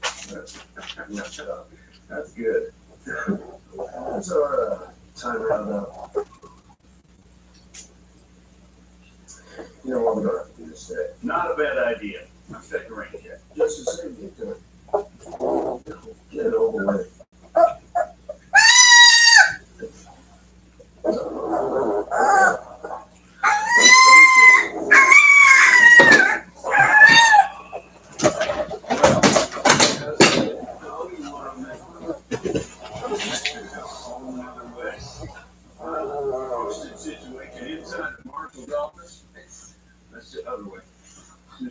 could have been a real black guy.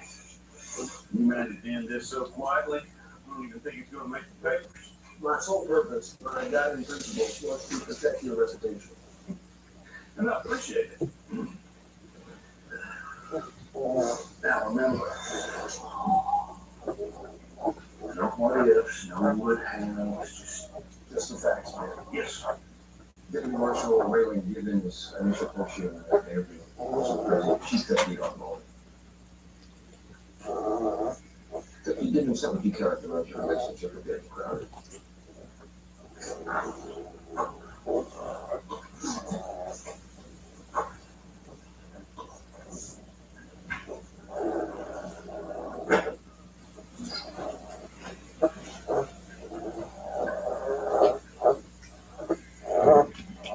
What'd you get those?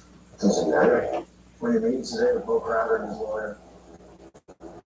Whatever's going on with Ava and I, the jury and I'll tell you the story. The day before you ride back into town, Ava Crowder decides to ventilate her husband with a hugging knife. Okay? A few days after that, she's standing by holding a Marshall Silver shotgun knife in the that's right. Well, you shoot Boyd Crowder in the very same house, in the same room, on the same goddamn chair with another guy. He will strongly suggest you began a relationship before your reassignment. No, he will. And you know what that means? It has to be so criminal. Release it, yes. Yes, because listen to me. I didn't have evidence that leads into any of the bank robberies. And the witness that we had in the church building failed to identify him. So now what? So you get one of his guys to flip on the bank. Consider the life expectancy of a federal inmate who snitches on an Aryan underground leader of the homeless rescue, which means the only viable charges that we have against him are the kidnapping of David Crowder and the attempted murder of a federal officer. Good charges, except that they're both predicated on the testimony of Ms. Crowder and who's to say?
And it walks.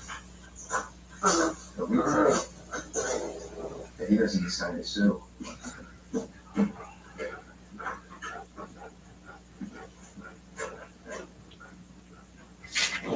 You don't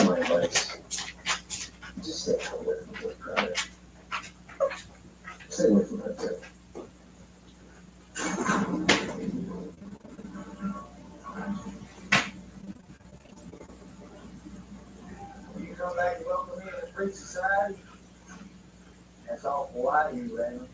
Oh, I thought you left all that masturbation bullshit behind you. No, it's just an innocuous expression. It has nothing to do with skin. Much like it's a black thing. Oh, man. You know, while we're on the subject of your conversion, I have a question. Well, I'm glad to hear that. Seeking is the goal and the search is the answer. Yeah, the question is, why would the born again boy Crowder allow himself to be released unjustly without having to do penance for his crimes? Well, I myself struggled with this very question until I realized that this turn of events is nothing short of a miracle. It's God's will that I walk free. Who am I? Who will any of us like the will of God? My ministry's gone as far as it can behind this prison wall.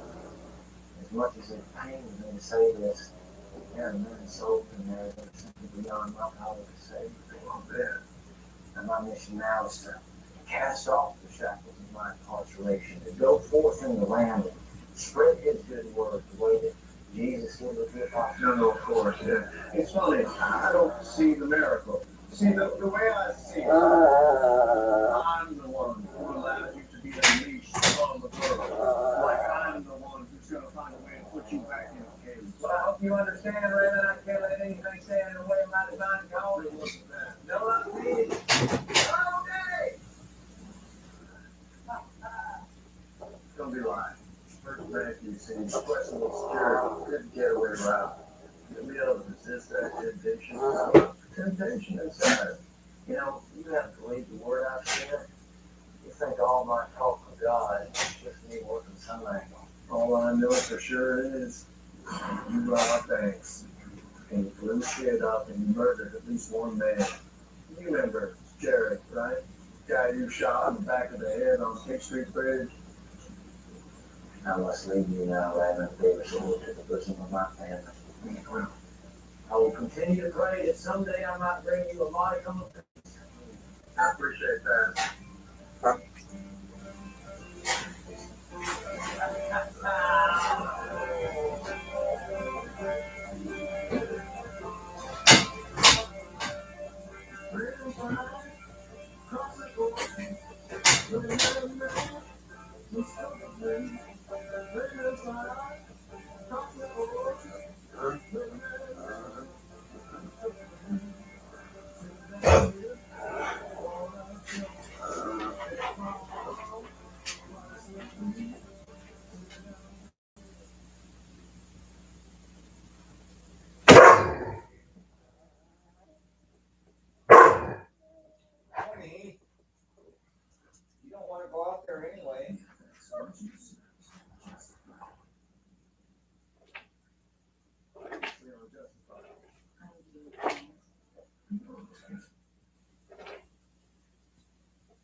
I can call the police right now if you don't get out of my house. As long as you haven't asked me to get out of your house. You don't want to call the cops?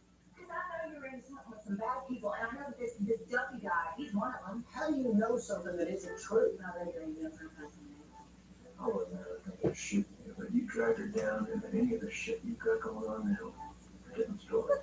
You shot somebody else at her house? Well, fast kids are trying to have a field day with this one, ain't they?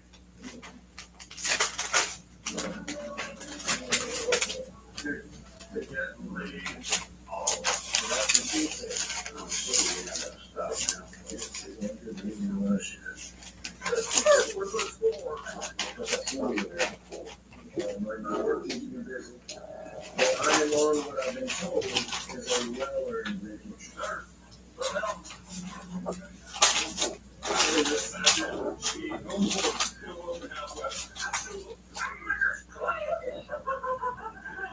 You see them all that kids, right? That's what I'm trying to introduce you like a crew. The thing is, when you're done with her, you can always play with them. General, I'm sorry. I'm sorry, dude. Just keep it down a little bit.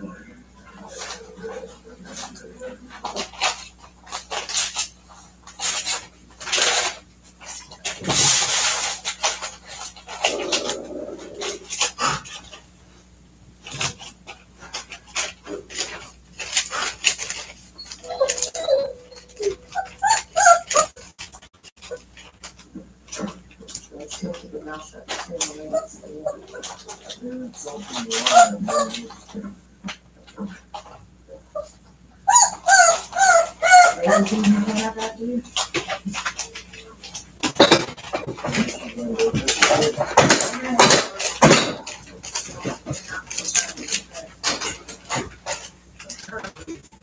General Bears wants to roast me on the spot. Well, the friend about it, you. You said that? I hate it. Yeah, that's what I'm more than it. Because you're concerned as well. Ow. Right back again, see me. We die. I don't know that yet. I don't know this. I came home and I was just sitting at the kitchen table. I'm broken. Before he came in, I can't say there's nothing broken. He threatened me. Not directly, he said he was a security consultant that Gary hired him. What did Gary say? Well, Gary played dumb and he accused me of being Snoop. He also mentioned that you should not see him. This is Gary's son. Why'd you go and see him like this? If an angel happens to me, why'd you go see Gary?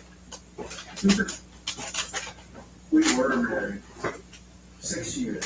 You know, and in that time, your instincts were off. That's wrong. You tell me there's a problem. I hear there's a problem. And you just assumed that problem had to do with my new husband. Why do you tell me where you think that he was in your house? I don't know. I mean, you know, Gary has a development deal, some land, blah, blah, that, so I guess it's in trouble.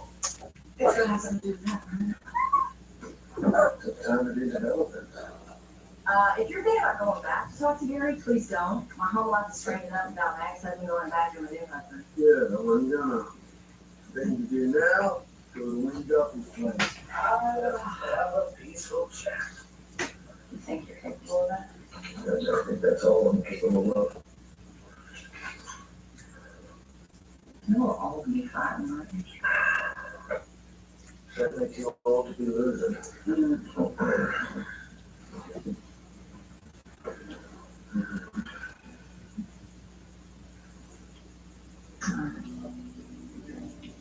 Thank you, Michael.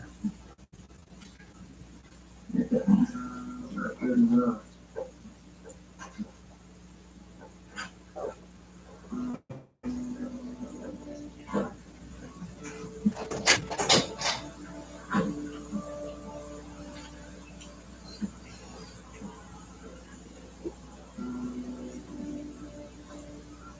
Sweetie. Baby. Hey. Look what I found. Oh, Pete, how are you, Zoe? Hey, very good. What's happening? like $1 million. Yeah, ladies, say hello to Mr. Gary. Hello, girl. It's big there. They getting big. I'm about to put some pads on and set them out down the street. Our girls are now playing football now. I'm gonna have to put my wife in some pads. Why don't you two go outside and catch up? There's wine and cheese and pickle like. We gonna save that wine and cheese for man. This looks I can't get over this place. Back in UK when you were team on ripping and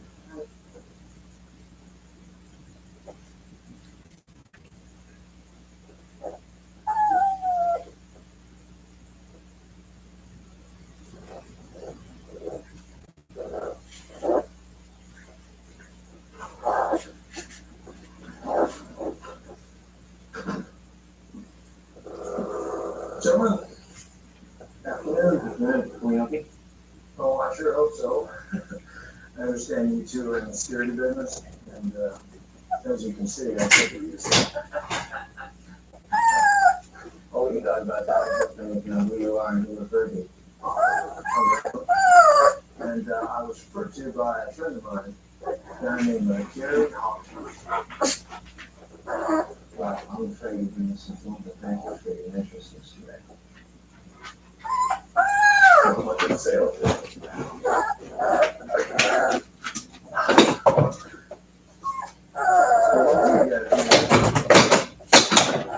It's hard to tell looking right. I don't really see his lip painting dust mites. Actually, I suggest that's what you did. Oh, I see. You guys can go into people's homes and you can have a peaceful conversation. All right, take it easy. I don't want to stick in. I'm not looking for nothing. I just want to know how you feel about it. Aren't you so curious? Why don't you just go and stare? No, I did that. He was reluctant. You know that's not Mr. Ray. Right here. Yeah. I suppose you're right. I'm just gonna say one last thing, and then hopefully we'll never see each other again.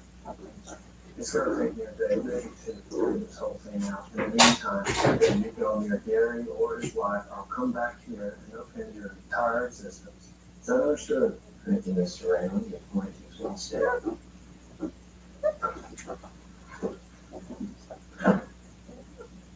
Follow him. Find out who he is and how he's connected with Gary, and we'll know that that's what for help.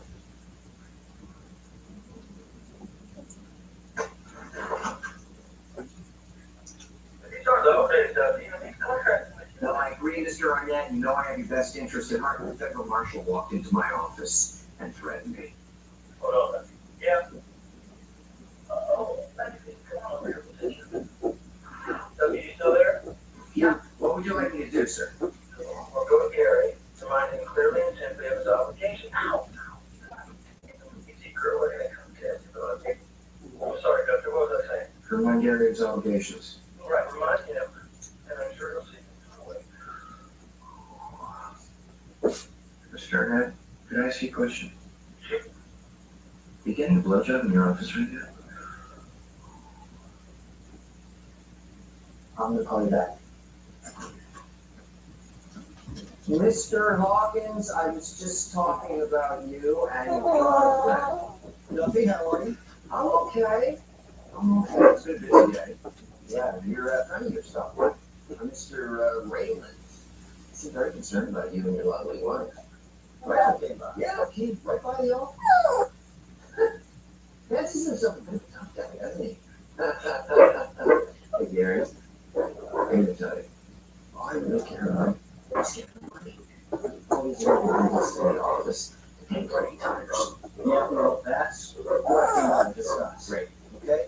You know, I appreciate our arrangement and I fully intend to uphold the end of it, but, you know, Arnett made an investment, you know, and an investment, I have to tell you, comes with certain risks. You look so familiar. I wouldn't know. Don't even worry about me. Pay attention to me. Oh, okay. Sure. Gary, you were saying? Yeah, I was just saying that all of your boss's money is tied up in this property, and the property, it won't happen what it once was. So you're saying selling the property now would be a full business decision? Yes, yes, that's exactly it, you know, and the market is starting to turn around. Okay. So we waited a few years, get this construction underway, we are gonna be rolling. This is driving me crazy. Are you sure we have that? Yeah, you don't want to know me. Oh, and I got this one. Now, let me tell you something. You tell your boss, his money is not available at this time, okay? If he needs to talk to Gary, you tell him to pick up the phone and call. In the meantime, do not harass this man, and you leave his wife alone. Do you understand? Do you understand? Well, I might have yes, and all I'm saying is, I could call you get your boss's money for Gary tomorrow.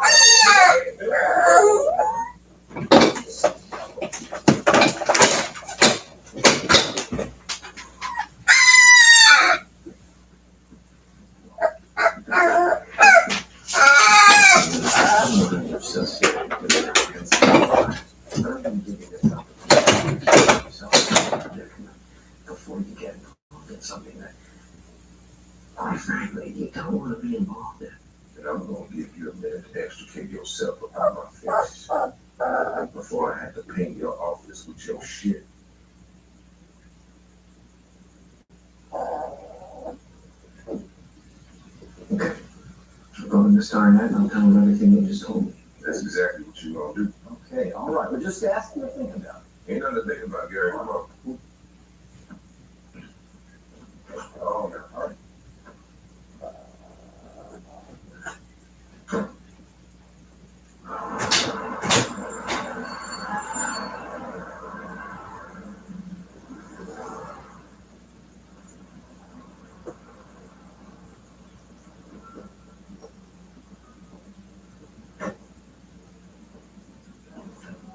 That's a good one.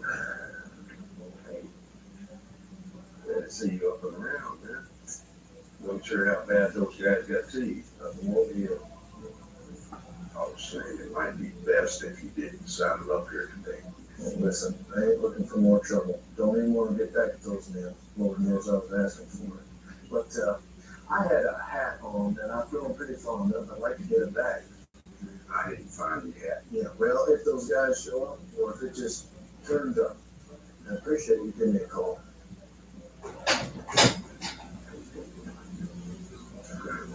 Well, Marshall, I don't mean to be rude. Would it be easier just to go and buy you something?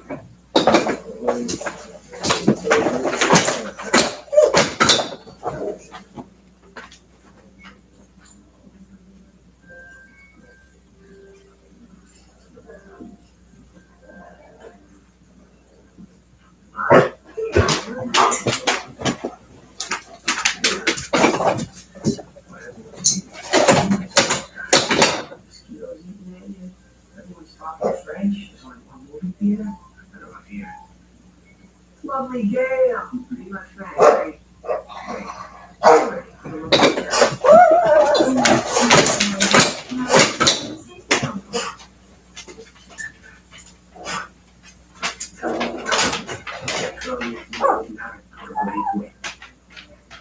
Well, I'm sure that's going to be doing is just what she's looking for. One right here, better. I asked Hans about your link. It's too material on the show. Basically, he ends up looking at something. Material. Someone's been reading the dictionary. Like, Any idea who he's working for? what it has to do is back in Arnett. You know? Repetition. Your sources are reliable.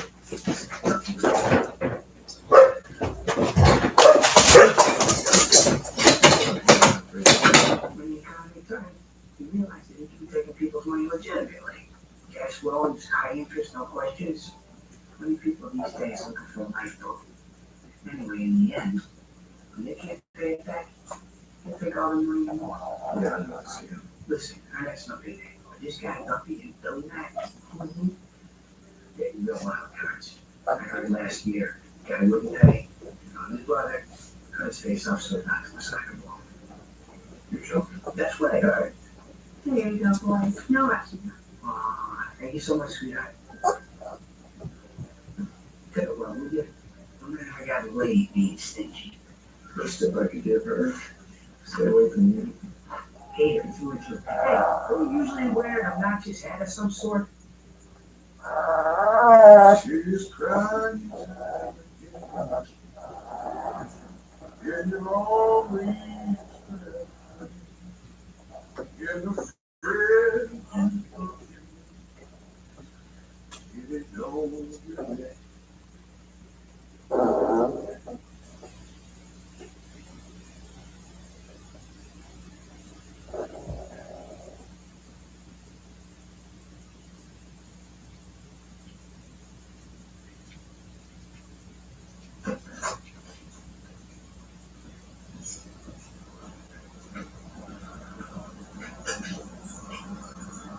You working late? That's right, you talked to Arnett? I did. And? I would describe his attitude towards your suggestions as unreceptive. For a supposedly smart guy, Gary, he makes bad decisions. Bringing Toby into this, for example. Yeah, it took me a minute, but I finally figured out how I knew him. Hell of a player.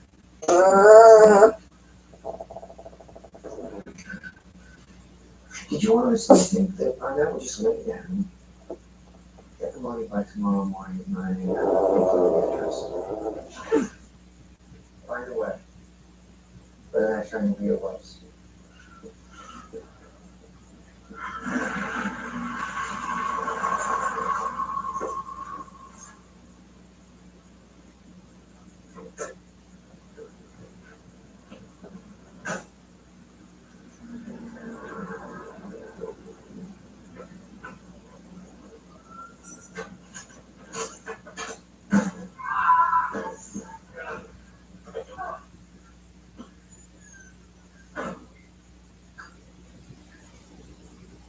Nice place. What do you want? What does that smell? You got a dead cat in here or something? You ain't gonna be smiling when not. Oh, you got a bottle of is that I'd like to see? Sit down. What'd you find one of this? Well, that was easy. You just asked everyone I saw was a donut looking down there was boxer and all of Kentucky. They told me to come here. What do you want? I want you to tell me what Duffy has planned to do. Why don't you go ask Duffy? Let's take orders. If I wanted to ask Duffy, I'd have his gun pointed at you. You wanna know what we're gonna do to Garrett and your ex-wife? Yeah. He's not so stupid as you thought, huh? I know why you care about that dumb bitch. Disrespect her again, I'll put a hole in your leg. Well, from what I understand, she filed for a divorce, which means she left you. Someone said they're gonna whoop on my ex-wife, I'd probably thank them. That's awfully compassionate of you doing that. Why here's leave you up, man? Side of your gun not turn her on anymore? I don't know. You have to ask her. I just might do that. Tell me what Duffy has planned. Jesus Christ. Now, who's gonna take her? What do you mean? In case Gary didn't show up the money, we was gonna kidnap the missus using force Gary's hand. Still, that's worse for you. Now, I'm supposed to have it over a couple of hours, but the city when we stop off and pick up some trash things. What the hell? Duffy's crazy. Doing that. Just because you can't box and you're stupid, don't mean you gotta end up dead. No matter if I'm dead or alive, you're not gonna stop Duffy. Hey, this is Gary. I'm not in right now. Please leave me a message and I'll call you right back. Gary.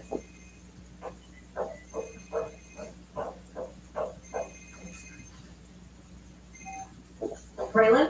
No, I've been calling you. You alright? Yeah, I'm fine. What's going on? Where are you? I'm at home. Gary with you? No, I don't know where he is. You need to get your gun. Get out of that house. Braylon, what is going on? You're not seeing me. Take the gun and come at me and I'll explain everything. I can't do that. Why not? Because the gun's not here. Gary must have taken it with him. Okay, you're not safe there. I need you to meet me at that cafe on Route 29. I can be there to help. No, I'm not gonna do that. Winona, this is not a joke. God damn it, Braylon, I am not leaving this house until somebody tells me what the hell is going on. Look, just lock the doors and I'll be there as soon as I can. Fine.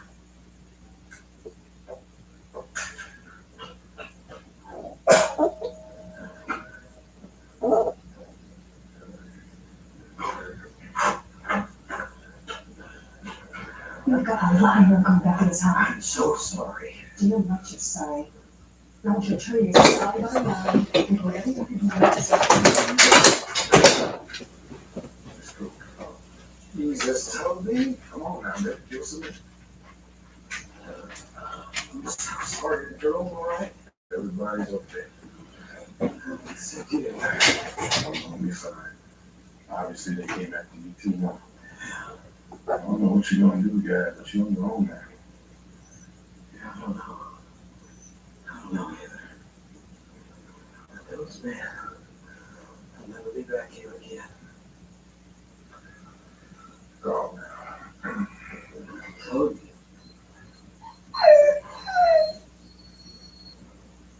I'm sorry I got you involved in that.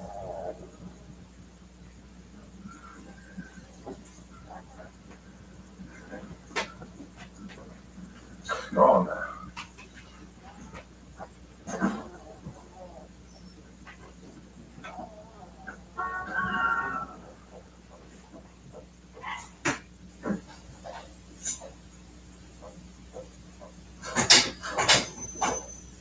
Tell me what's going on right now. The Dixie Mafia primarily operate out of Frankfurt. They're very dangerous people. And Gary is deep underwater. He's a realtor, for Christ's sake. Is he still not answering his cell phone? No, it's going straight to voicemail. Can't you, I don't know, can't you track the signal or something? No, he doesn't answer. Okay, look. I gotta get you out of this house. You really think that these men like children? Not just him.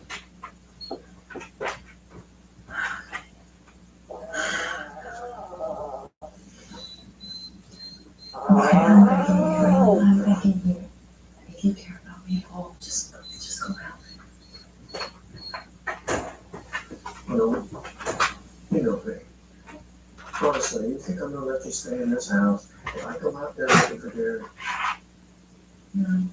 Then come with me. Let me take you someplace safe. And then I will go find him.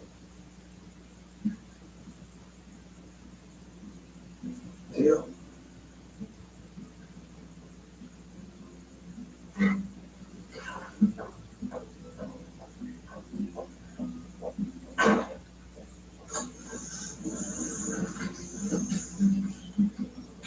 Assuming he's not foolish enough to go see Jeffrey, I want you to think about where he might be. These make you feel so good. Gary's screwing up like this. No, I ain't in it alone. Gary. You know, he's always been such a dreamer. He's always had these grand plans. His name's Joyce. I can't do anything about that. All I can do now is make sure his bad choices don't get you hurt.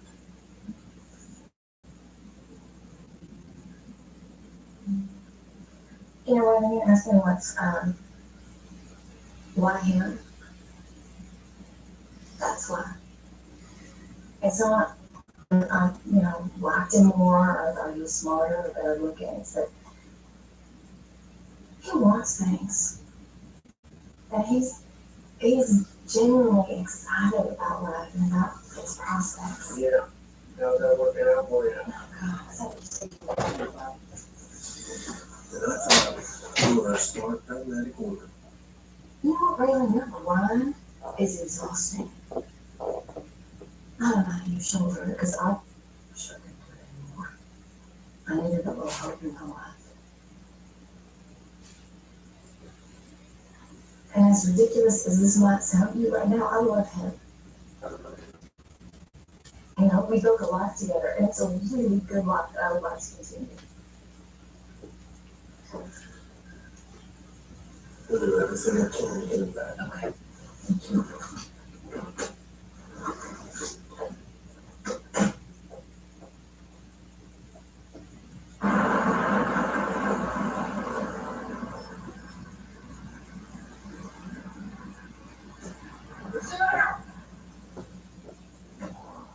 It's Raymond, Gary. Raymond. You know where you hat? You put the gun away. Well, I can't do that, Marshal. I don't see how the Philippines can solve your problems. I'm the only one out here. No, you're not.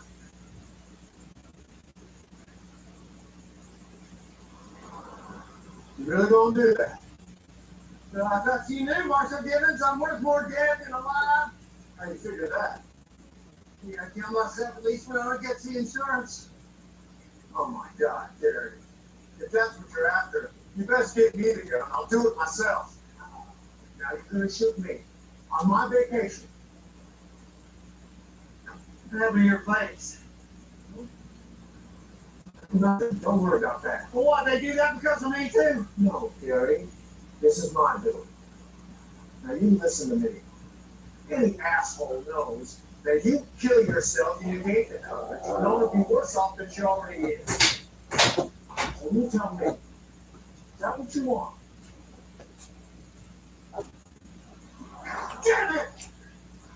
All I'm trying to do is make this better, and I just keep making it worse and worse. I'm freaking loose. Like, was that funny? No, it's not. It's just... Can you put that away? Sorry. It's gonna be a mall, was it? Shopping destination. Tell me about it. What, now? Ah, we're here, aren't we? Gary, pitch it to me before one of us kills you.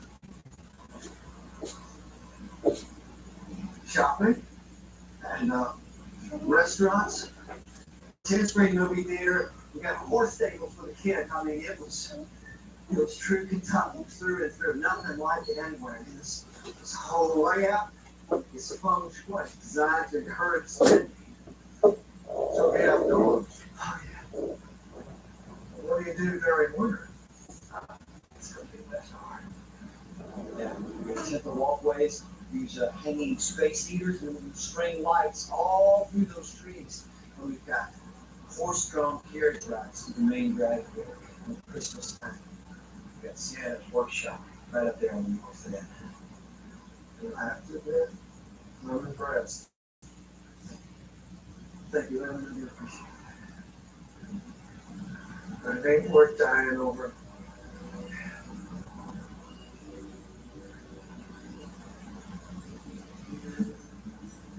Now I'll go with you if you want me to.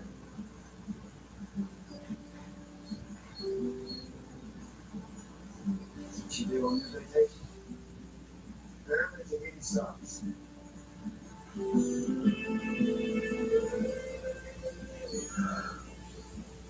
Right there. Not for the head so much as the lady what she's done. But now, if you were to play some odds on our boy Gary showing us here, what would you say to that? Probably put that 3-1. I think I think that's it. I'll be good at putting it on 7-1. Oh, disappointment. Oh, God's got pride, huh? Not only that, he thinks he's smart, but he's not either. No, he's not. How about that if he shows up alone? 0.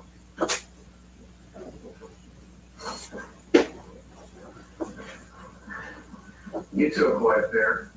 Gonna have to search the gentleman. Just wanted to see you here the other day. You find that cat? You want me to die? Yeah, well, you find one on me and welcome to it. Look here, or not.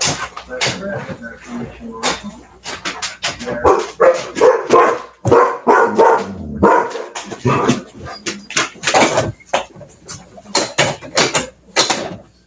I don't have it. Sorry. What do you suggest we do about that?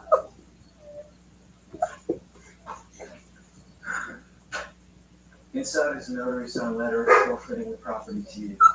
Currently appraised at, I don't know what I owe you. But you wait a few years, it'll be worth a lot more. You contact my broker, he'll set the escrow in motion. Yeah, seriously, consider this. It's all I have, Mr. Arnett. I mean, if you don't want this land, you need to go kill me now. Careful what you wish for, Gary. I think he is gonna take it. fact, I think that's what he wanted all along. And kill this new plus and clean out the top shit around. You don't got that issue of legitimate businessman.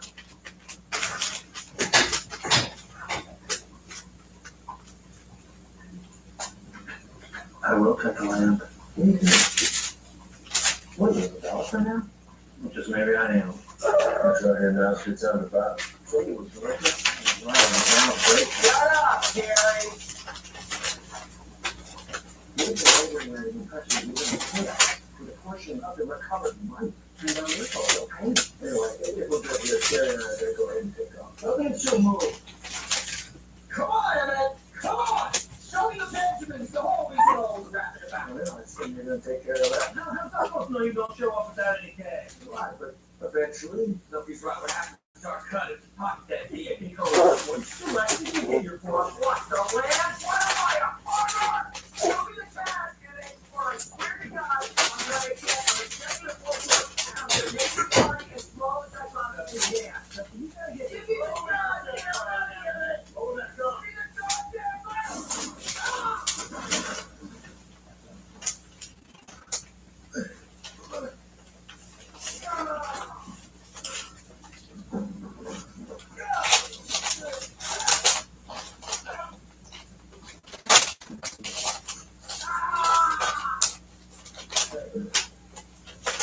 people I like more for less.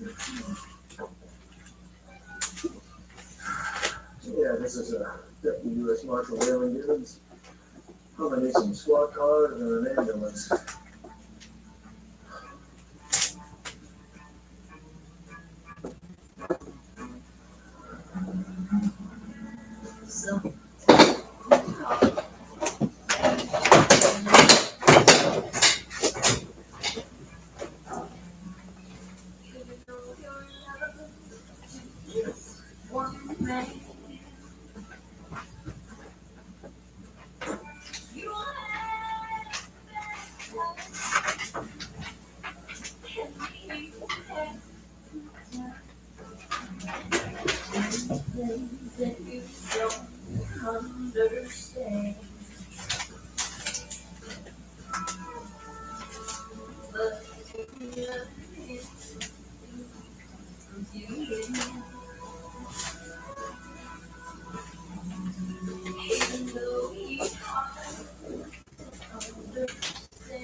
Joe, let me take care of this one.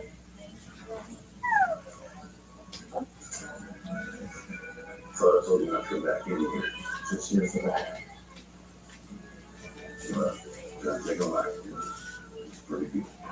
Mister, that's a 10-gallon and a half on a 20-gallon head. We're just trying to have some fun. You were going out of line. Do that as it may. I ain't leaving without the hat. And I'd be so good this time.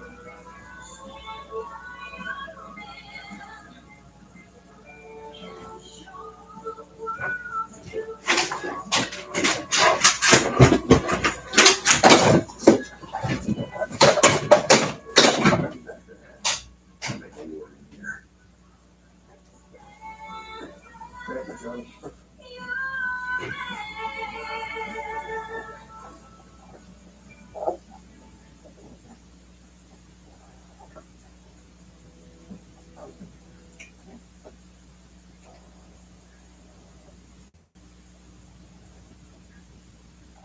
Previously on Justified, they'll come into a town like Somerset and they'll blow up a car.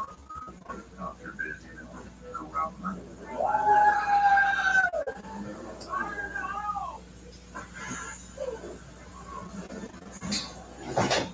Sandy, Ethiopian by way of Jamaica, by way of being completely full of shit.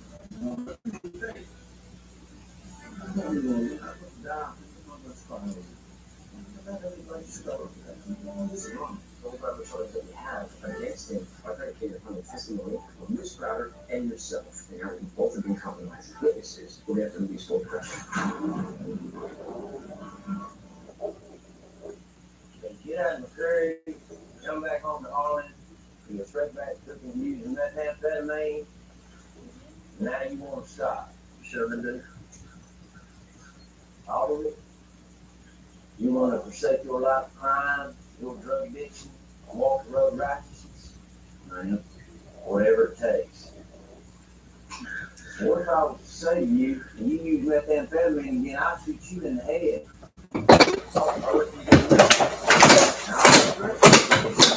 Long down the years, all the goddamn everybody tells you to stop using methamphetamine or else. They have any effect. No. You know why?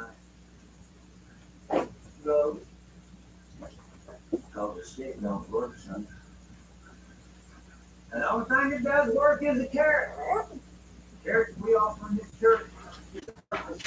A reason for being much greater than any of you have ever known. Hello, sweetheart. By U.S. District Marshal Riley Gibbons.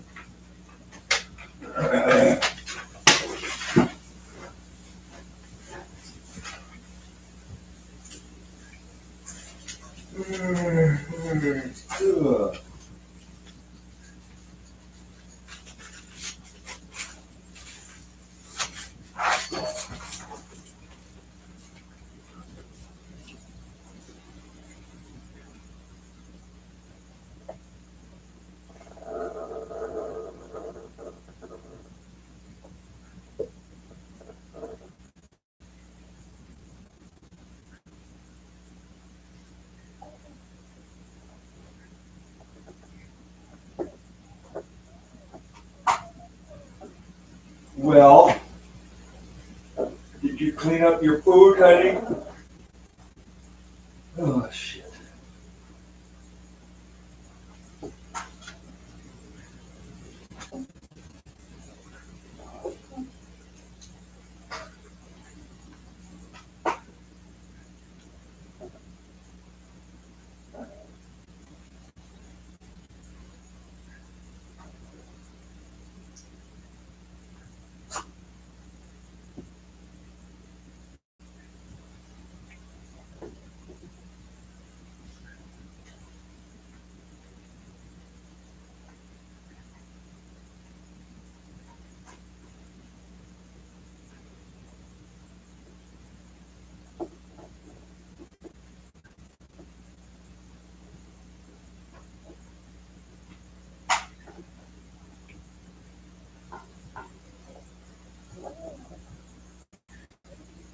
Is Matt okay? Oh, okay, well, you said he called you. Just wondered if he's okay.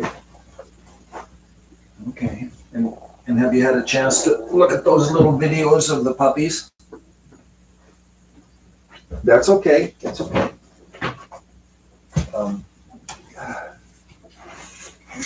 Look out, sweetie.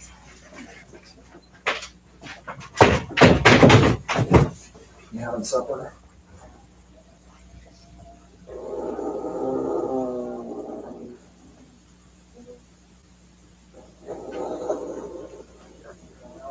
Paris.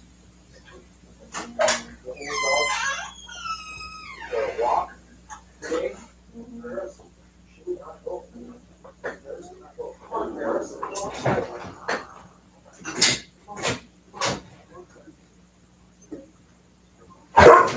Got sugar.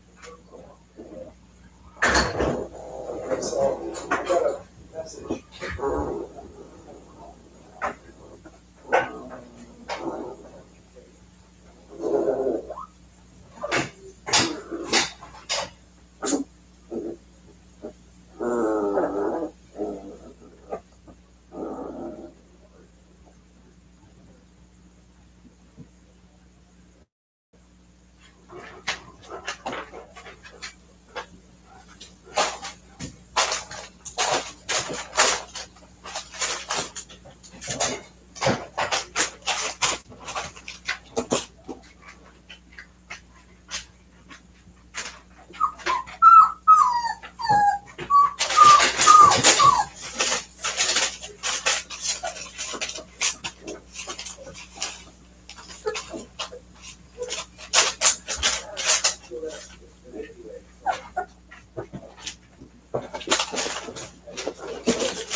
room, you know, I mean, it's, you know, the layout, it's.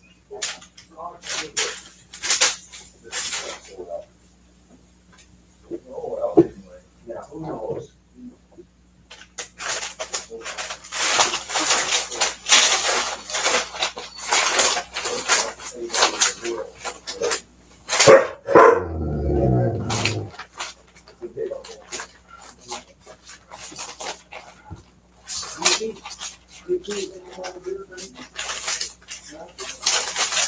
Sugar.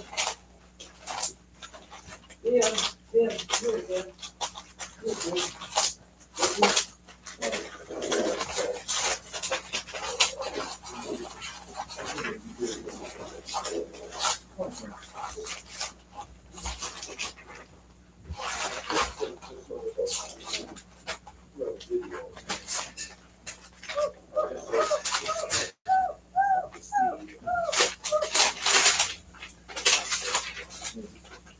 I'm surprised that she. Well, I'm not surprised. You know, she doesn't see. I'm not sure what to do about the guy in the yard.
ribbons, ribbons, leave it alone, honey.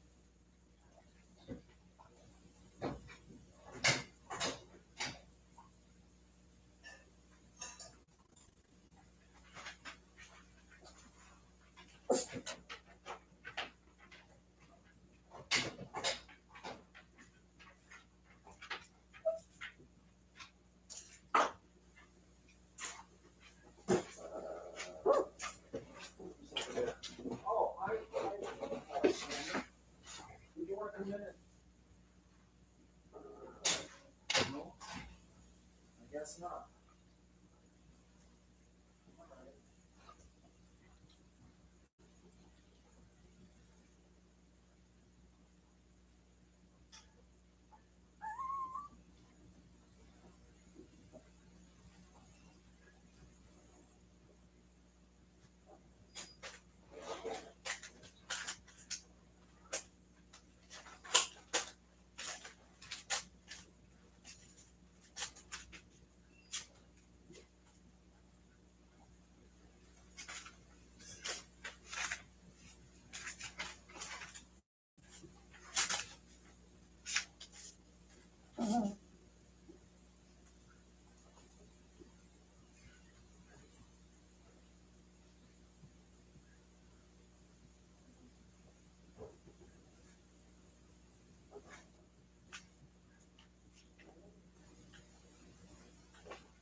book.